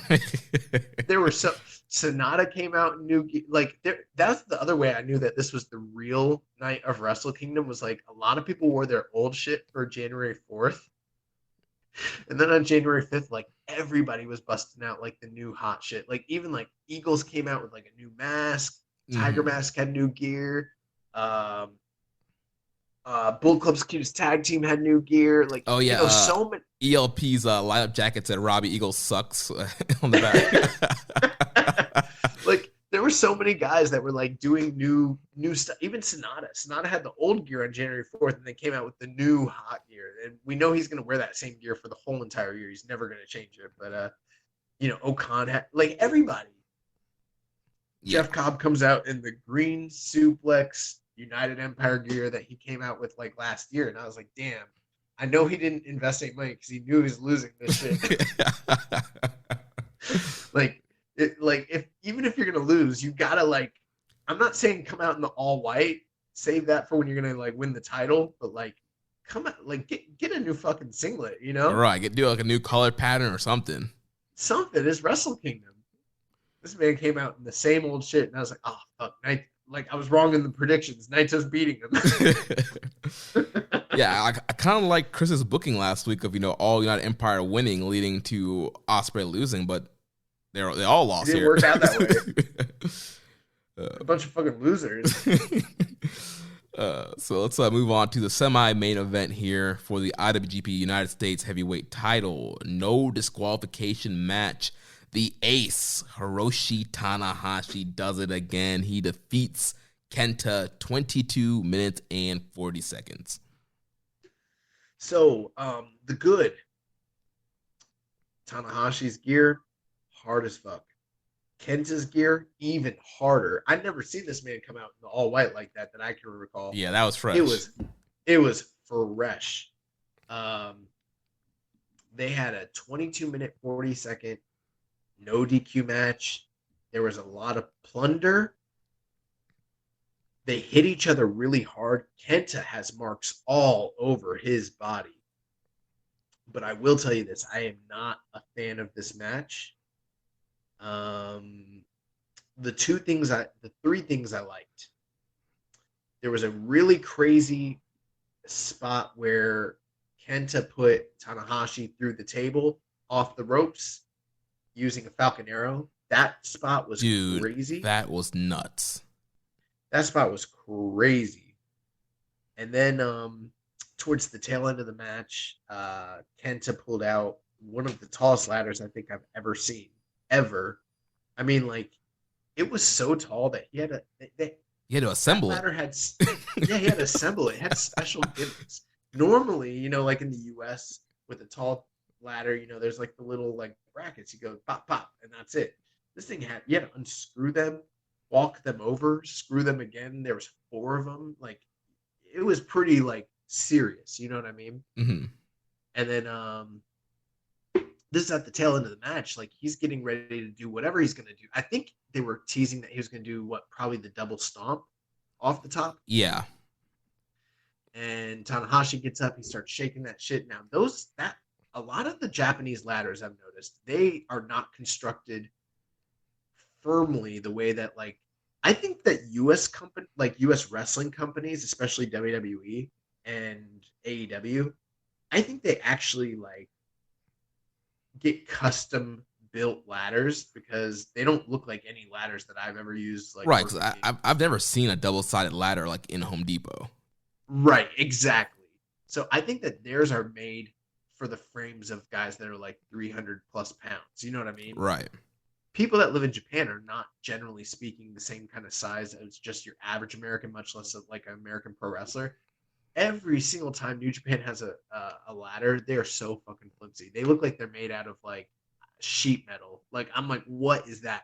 And like Tanahashi tried to do the thing where he like teased that he's gonna like dump it, but like in America, the ladders are so firm that you can like they barely move. You know what I mean? Right. This thing was wobbling like a motherfucker, and like Kenta couldn't keep his balance and he fell off and he hit the trash can. He was unbalanced and like gashed his whole shit up bad. I mean, he was leaking. And then at that point, Tanahashi put him on a table. Tanahashi hits the high fly flow, and it was one of the craziest high fly flows I've ever seen in my life. I mean, like, that's in terms of frog splashes, that's up there with like Rob Van Dam doing the frog splash on Eddie Guerrero and Christian in their ladder matches. Yeah. And I mean, he wasn't even on the top of it. I think he was higher up than RVD was. Like, he was really high up there. That was some crazy shit. Yeah. Those things were super memorable. But overall, man, I gotta tell you, this is what I call Jimmy Snuka-ism. Okay? This is a bad match covered up by a really big moment at the end. And people are gonna talk about it like it was dude, have you ever watched Don Morocco versus Jimmy Snuka? No. It is not good. Okay? People have capped for years and said it's one of the greatest matches in the history of MSG. Dude, it is not a good match. It's not even by 80 standards, it is a bad match. But at the end of it all, Jimmy Snuka climbs on top of the cage, does the Snuka splash, and people have called it one of the most influential moments in the history of wrestling. You know, right? That's what this shit was. Like, this match was not good. Like, I mean, yeah, this match it was slow paced. You know, it had that Triple H Batista New York WrestleMania 34 pace. It was slow. Bro, it was slower than that. It was slow and plodding, but hey, man, they did some crazy ass bumps. They did 2 really big crazy ass bumps, and and fucking Kenta bled a lot at the end. But even some of the other bumps, like Tanahashi doing the high fly flow into the pile of chairs where Kenta moved. That was crazy. That was at the very end too, though. Yeah. There's a solid 16, 17 minutes of non-action that I did not need. And the thing is, like, I don't want to, people are probably going to groan. I'm going to compare this to AEW. And the reason I'm going to, it's not because I like to compare. I love AEW and I'm going to compare it to New Japan, but it's because we see this kind of quote unquote death match. We see gimmick matches like this in AEW all the time. And I mean, they sleepwalk into 4-star, matches like this on Rampage and Dynamite all the time. Right. And they're really good. And I mean, you compare this to even WWE. WWE is not a good company, but they have really, way better than this gimmick, no DQ matches all the time. And look at Mexico and you look at all the walk and brawl plunder matches that they have. A lot of this match was spent with just like Kenta walking around, grabbing weapons and throwing them in the ring, and Tanahashi doing the same thing, and then maybe using them, maybe not using them.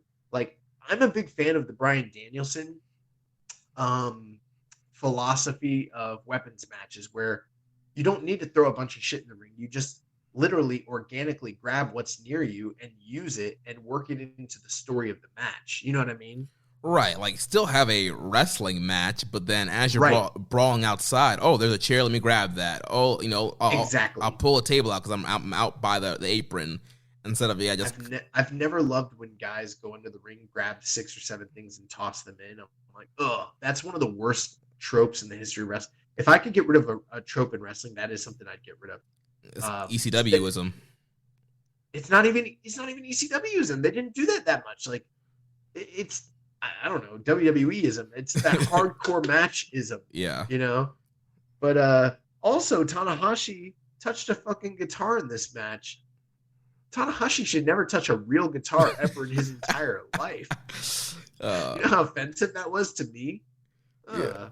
That man saw Jeff Jarrett making big moves. And he's like, nah, let me show you how to use a guitar, a real Japanese guitar. Bro, when I saw that there was an acoustic guitar sitting under the ring in the Tokyo Dome, I got mad nervous. I was like, somehow this man Jeff Jarrett, I know he was just in GCW, but he found his way to Japan and he was able to get past I was ready for Jeff Jarrett to come out. Lights go out. Turn on Jarrett's there, helps Kenta win, rejoins the Bullet Club. And the thing is too is like Kenta and Tanahashi have had so many good matches that I don't know. I just thought with them changing the gimmick that they'd be able to work a better match. They didn't necessarily work a better match. Hats off to them. They both put their bodies on the line and did some crazy shit. But I cannot go any higher than 3.5, and I'm only 3.5. Because of the crazy spots at the end. Without those crazy spots, I would be much low. I thought this was an actively bad match until the last 4 or 5 minutes. Yeah, I mean, it was not great, but yeah, those big spots saved the match.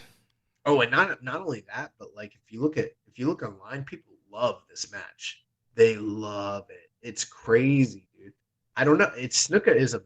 It's the same shit. People see one really big spot and they want to put their stamp of approval on the whole match. And like, I can't do that. The match was bad until the last couple big things that they did. And which is kind of frustrating with this pairing because I feel like Tanahashi and Kenta, the critics have been very harsh on any time these guys wrestle. And me and you come out here and be like, these guys have great matches together, especially the G1 2019 match, probably being one of the best of them. Like, I love that match. Everybody was like, oh, yeah, Kenta's washed, Tanahashi's washed. That wasn't a good match. Right. And anytime they wrestle, people are like, oh, it's bad. I'm like, I know about that. No, I thought the last match they had wasn't great. That was the match where Tanahashi was showing his age. But the match before that, the one where Tanahashi was champion and successfully defended, I thought that match was really good. And like you said, they get very harshly criticized during those matches, and it doesn't make sense because the actual mechanics and the match, the stories are great. Then they go out there and they have this shit. It's not that great. And I'm seeing people, it's probably the highest rated match they have on Cage Match, which I'm like, I don't know. It's what I think a lot of it is too, though? I think it's that Wrestle Kingdom draws the casuals, and they love ism, and they got the fucking snooker-ism and the deathmatch-ism. Jeff Hardy-ism. The Jeff Hardy-ism, and they're willing to put their stamp of approval on it. And then the diehard Puro fans are the ones that are watching like the smaller shows, and that's why those matches are getting those lower ratings, because it's the people talking about the Noah Scum and talking about old Tanahashi and all that shit. And we've seen this match too many times. So I think it's different crowds rating it too as part of that. Yeah.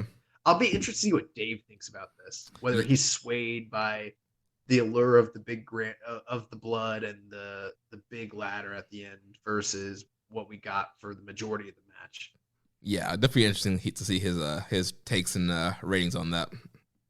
And even with that all being said, even though I didn't love the match, it still produced a classic Wrestle Kingdom moment. That spot at the end it can't be understated how that was crazy. Yeah, these guys are fucking nuts. Yeah, dude, Tanahashi's wild. that man Tanahashi's wild, and like so is Kenta. Yes, both these guys are nuts. Anyways, so that's gonna take us to main event, as we saw Will Ospreay versus the Rainmaker Kazuchika Okada for the undisputed IWGP World Heavyweight title. Will Ospreay came out to the ring. He had all 4 championship title belts. He had both Rev Pro titles. He had the new Warrior Wrestling belt. So he brought the Catholic school wrestling title to the Tokyo Dome. To the Tokyo Dome. He brought the Shindy belt to the Tokyo Dome. And he also brought the fake IWGP World title. The fake one. Like, Kevin Kelly's been on commentary talking about how this is a replica belt, and like that is pretty much what it. He didn't go home with that shit. How did he get it? How did he get one? Do you think he had Dan from Dan the belt maker? What's his name? Yeah, I think it's Dan the belt maker, something like that. Is it Belts by Dan? Yeah. Yeah, he had Belts by Dan make him a replica or whatever the fuck. I don't know, but he carried all 4 of his belts out. He's seconded by Okan and Hanari, which, by the way, I don't know how we got this far into the show. Hanari's mustache is disgusting. And then Kazuchika Okada came out, the new reigning IWGP World Champion, and we've got a somewhat de facto unification title match. It was funny. Will Ospreay both nights made the ring announcer announce him as the IWGP World Champion, even though they bullied him into doing it both nights. Yeah, announced him as the second real World IWGP Champion. And and then we got what is, in my opinion, the current contender for match of the year worldwide. I know we're only 5 days in, but this was easily the best match on both nights of Wrestle Kingdom. A fitting send-off to Wrestle Kingdom as a show. Many people are calling it a 5-star classic. I'm not sure I'm quite that high, but I might be. I could maybe be, inclined to go that extra quarter star and give it that. But bro, Okada Ospreay fucking ruled. 32 minutes, 52 seconds. This was one for the ages. This is what I love when we talk about Tokyo Dome style matches.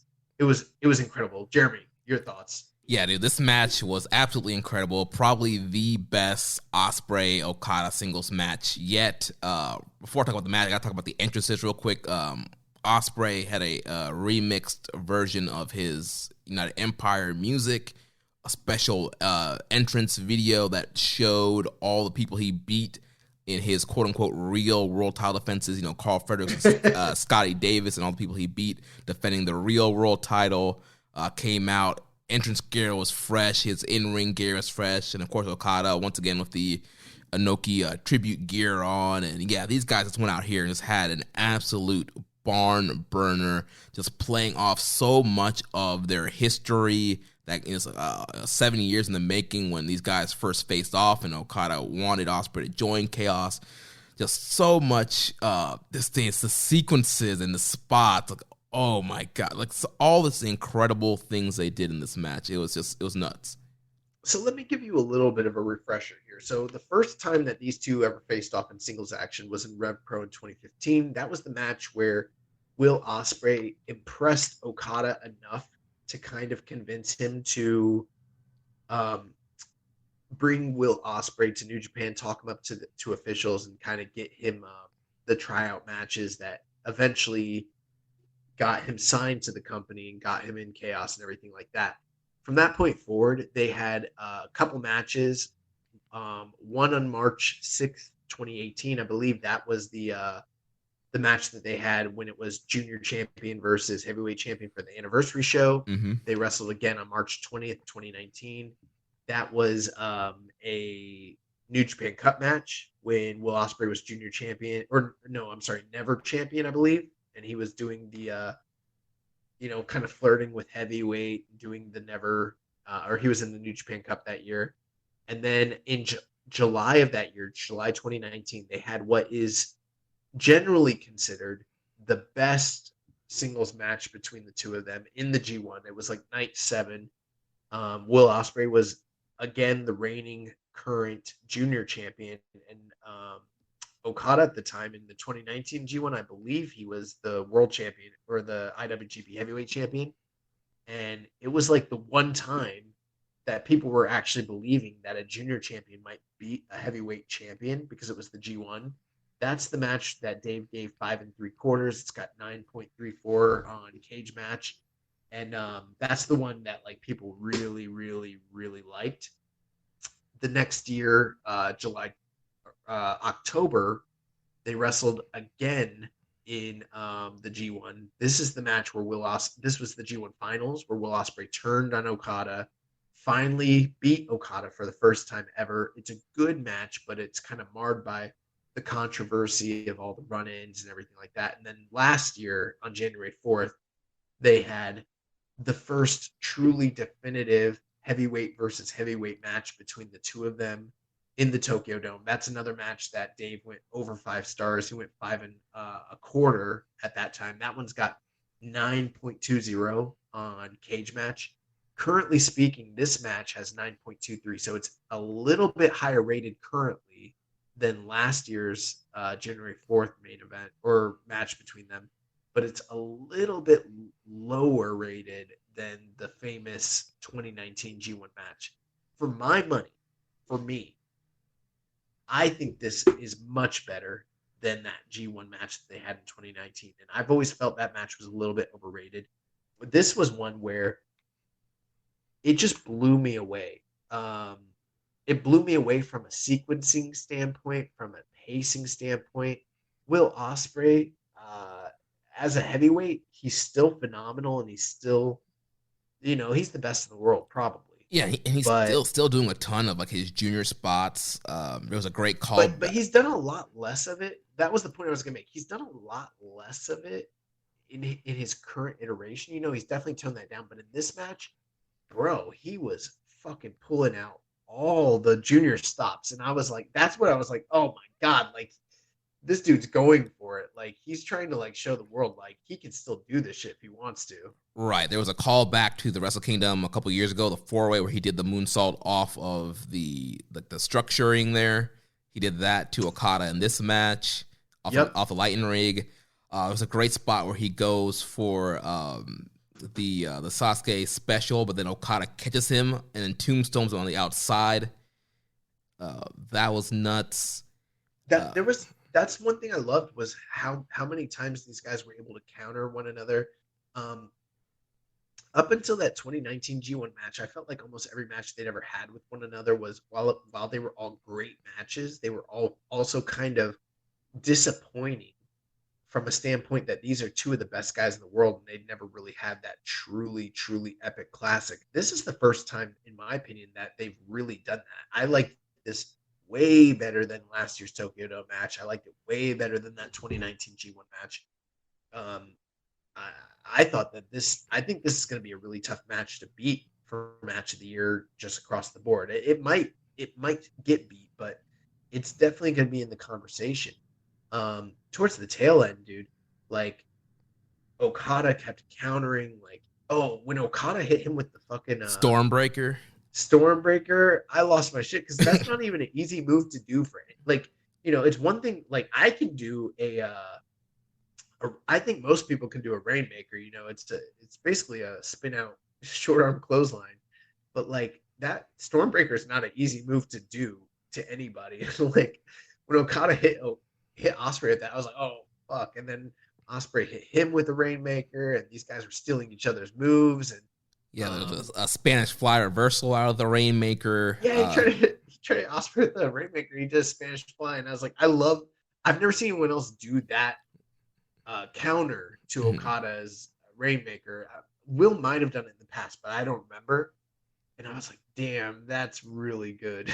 And there's so many times that Okada like flipped out of the Stormbreaker, landing on his feet. Osprey hitting the Chelsea grin, that spinning back elbow to the back of the head was nasty. I think he stole that from Seth freaking Rollins, but but these guys know each other so well. They played off their whole series of matches. The previous 6 matches, they all kind of came into play. The history between Okada and Will, going back to their Chaos days and the turn and everything like that. All of that was in play here. And I mean, bro, like, I loved the match the night before. It was great. But this was even greater. I mean, this was levels above that. I don't know for you if that means you're above 5. I don't believe in above 5, but I'm very close to 5 when it comes to this match, because at no point in the night before, there's a lot of times where stuff was happening the night before. I was like, ooh, they're hitting each other hard. But in this one, I was like, oh shit. I was up from my couch, and like, there's just been so few New Japan matches over the past couple of years where I'm legitimately like up from my couch. I mean, last year's I do remember last year when Ibushi and Jay White wrestled. Several times I was like freaking out. That's kind of how it was during Okada Osprey. It was just it was a masterclass of wrestling. It really, really, really was. Yeah, dude, I freaking popped when he caught Okada's dropkick into the sit-out powerbomb. That was incredible. Then there was a time where Okada was in trouble and he hit him with the drop kick, and I loved that too. Yeah, dude, just so many great moves. And then at the very, very tail end, Okada finally hits him with what's his setup move called again? The landslide. Hits him with the landslide. Hits him with the Rainmaker. Goes for the pin. 1, 2, 3. Clean as a whistle. And like, there's no more confusion. There's no more contention. There's not 3 fucking belts running around in this company. There's 1 world title, and it belongs to Kazuchika Okada. And he's going to carry the company for the next 50 years, he says. So, yeah. What did you think about Osprey doing a Shibata headbutt before the end there? Dude, okay, that's another thing. He did a Shibata headbutt. I think they did it in a way that was still protected, though. Yeah. But like, even just that illusion, and then he also did his own version of like what was basically like the Rainmaker, or I'm sorry, the V-trigger. Right. Yeah, he did. Yeah. And that was something too. I had to like rewind that. So like, even calling into like not just their history, but like his history with like those 2 guys as well, with Omega and with Shibata, that was also kind of brought into play too. It's a great match. It really is. Yeah. Really delivered. Really delivered. Absolutely incredible. I went full 5 on this one also. It's a great Tokyo Dome main event. And, bro, don't be a coward. Go 5 1/4.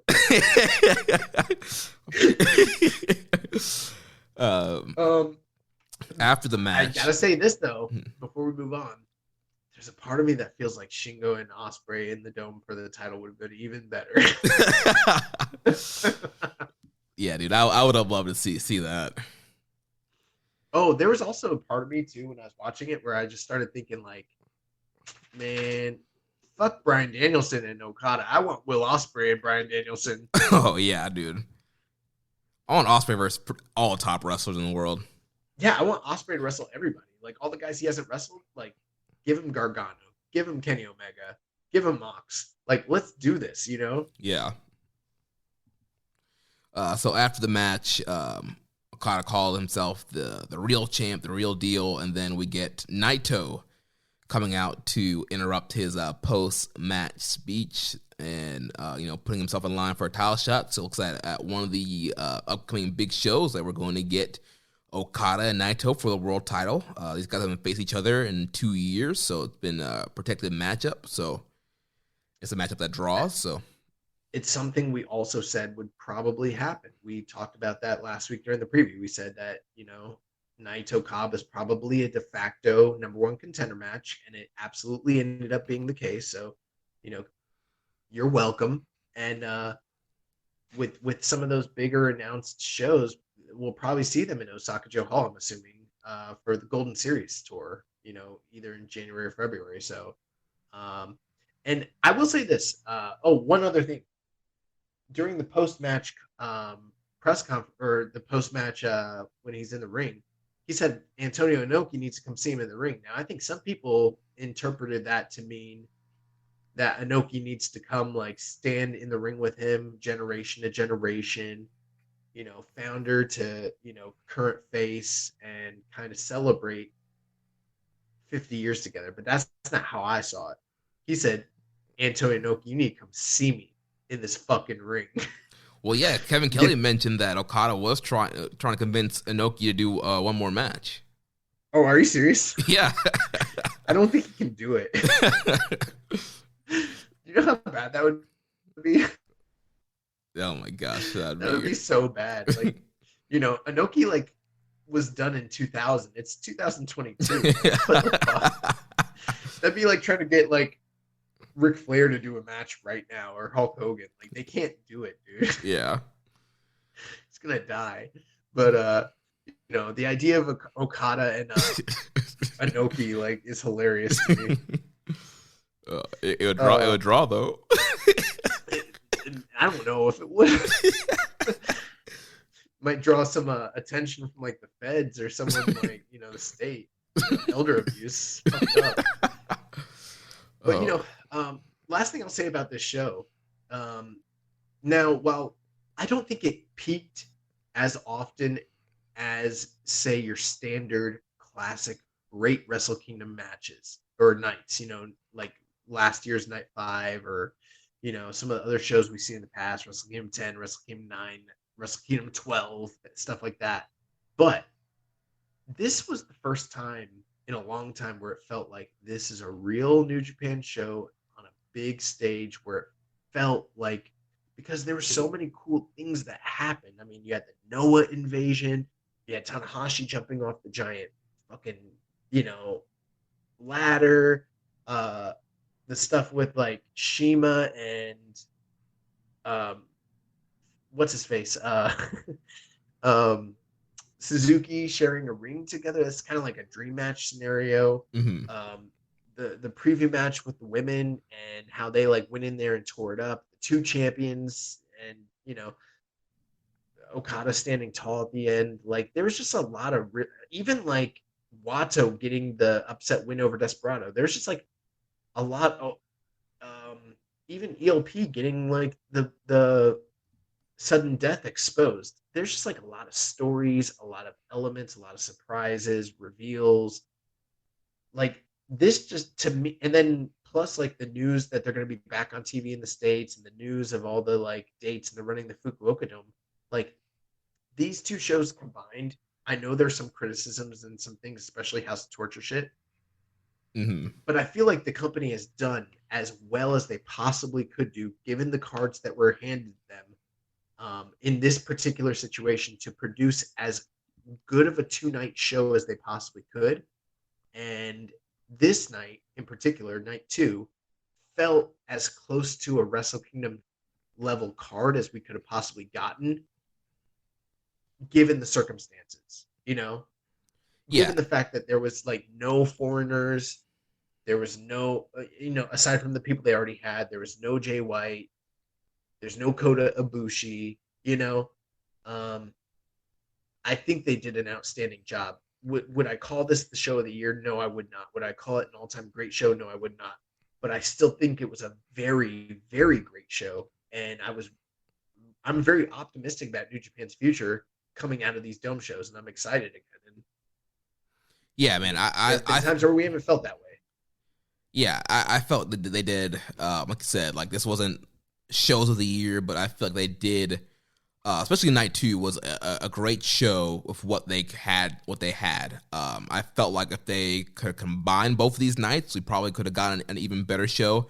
But I understand for business purposes, They need to run 2 nights to make up for the revenue of a normal one night would do in good times. So I understand that. But yeah, I'm looking forward to 2022, especially if things open up and we get the boards opened up and because there's just so many. Don't even think about like the AEW guys. Let's look at New Japan's strong roster and the guys that have been bringing in there. Just getting those guys over into Japan would be great. And then you add on the possibility of AEW and Impact guys coming over. Like the tournaments this year could be really great if we get some fresh blood and we get some of the guys in town over.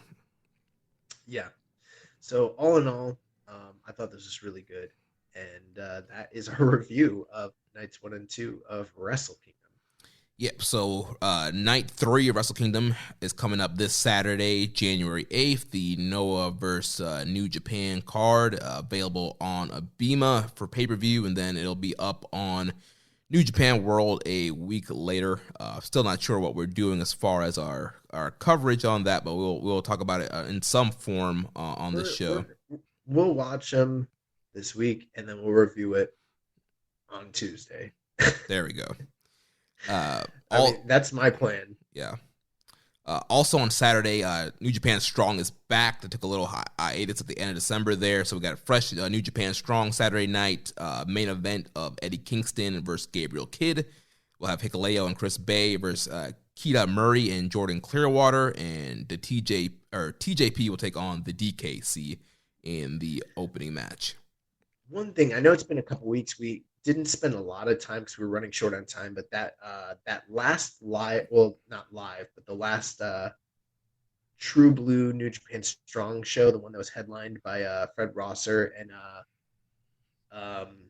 Tom Lawler, we forgot to mention that post-show, the return of Russ Tyler was brought about, and he, kind of came in and he's like the new challenger. Like he teased that he was rejoining Team Filthy, and then he turned on them, and he's now the number 1 contender for the Strong title. Right, yeah. Also, that match between Rosser and Tom Lawler was voted. I don't know that I would agree, although I thought the match was great, but it was voted as the Strong match of the year for 2021 as well. Yeah, so 2 years in a row, those two guys, they won the Strong match of the year. The first year, I definitely don't think it should have won. This year, I could see the argument for it. Personally, I voted for Dickinson and Narita. I think Dickinson Narita is probably one of the top. Either that or Lawler Narita. Yeah, or Lawler Dickinson. Lawler Dickinson. Yeah. I could see an argument for Dickinson Suzuki. That was really awesome. There's quite a few, yeah. I think the problem is when they do the voting, they give you every option, and it's too many options. They literally give you every single match that happened on Strong for the year. It splits too much of the vote, and it doesn't give you an opportunity to like hone in on what the absolute best ones were to even surmise what you think is the best. Yeah.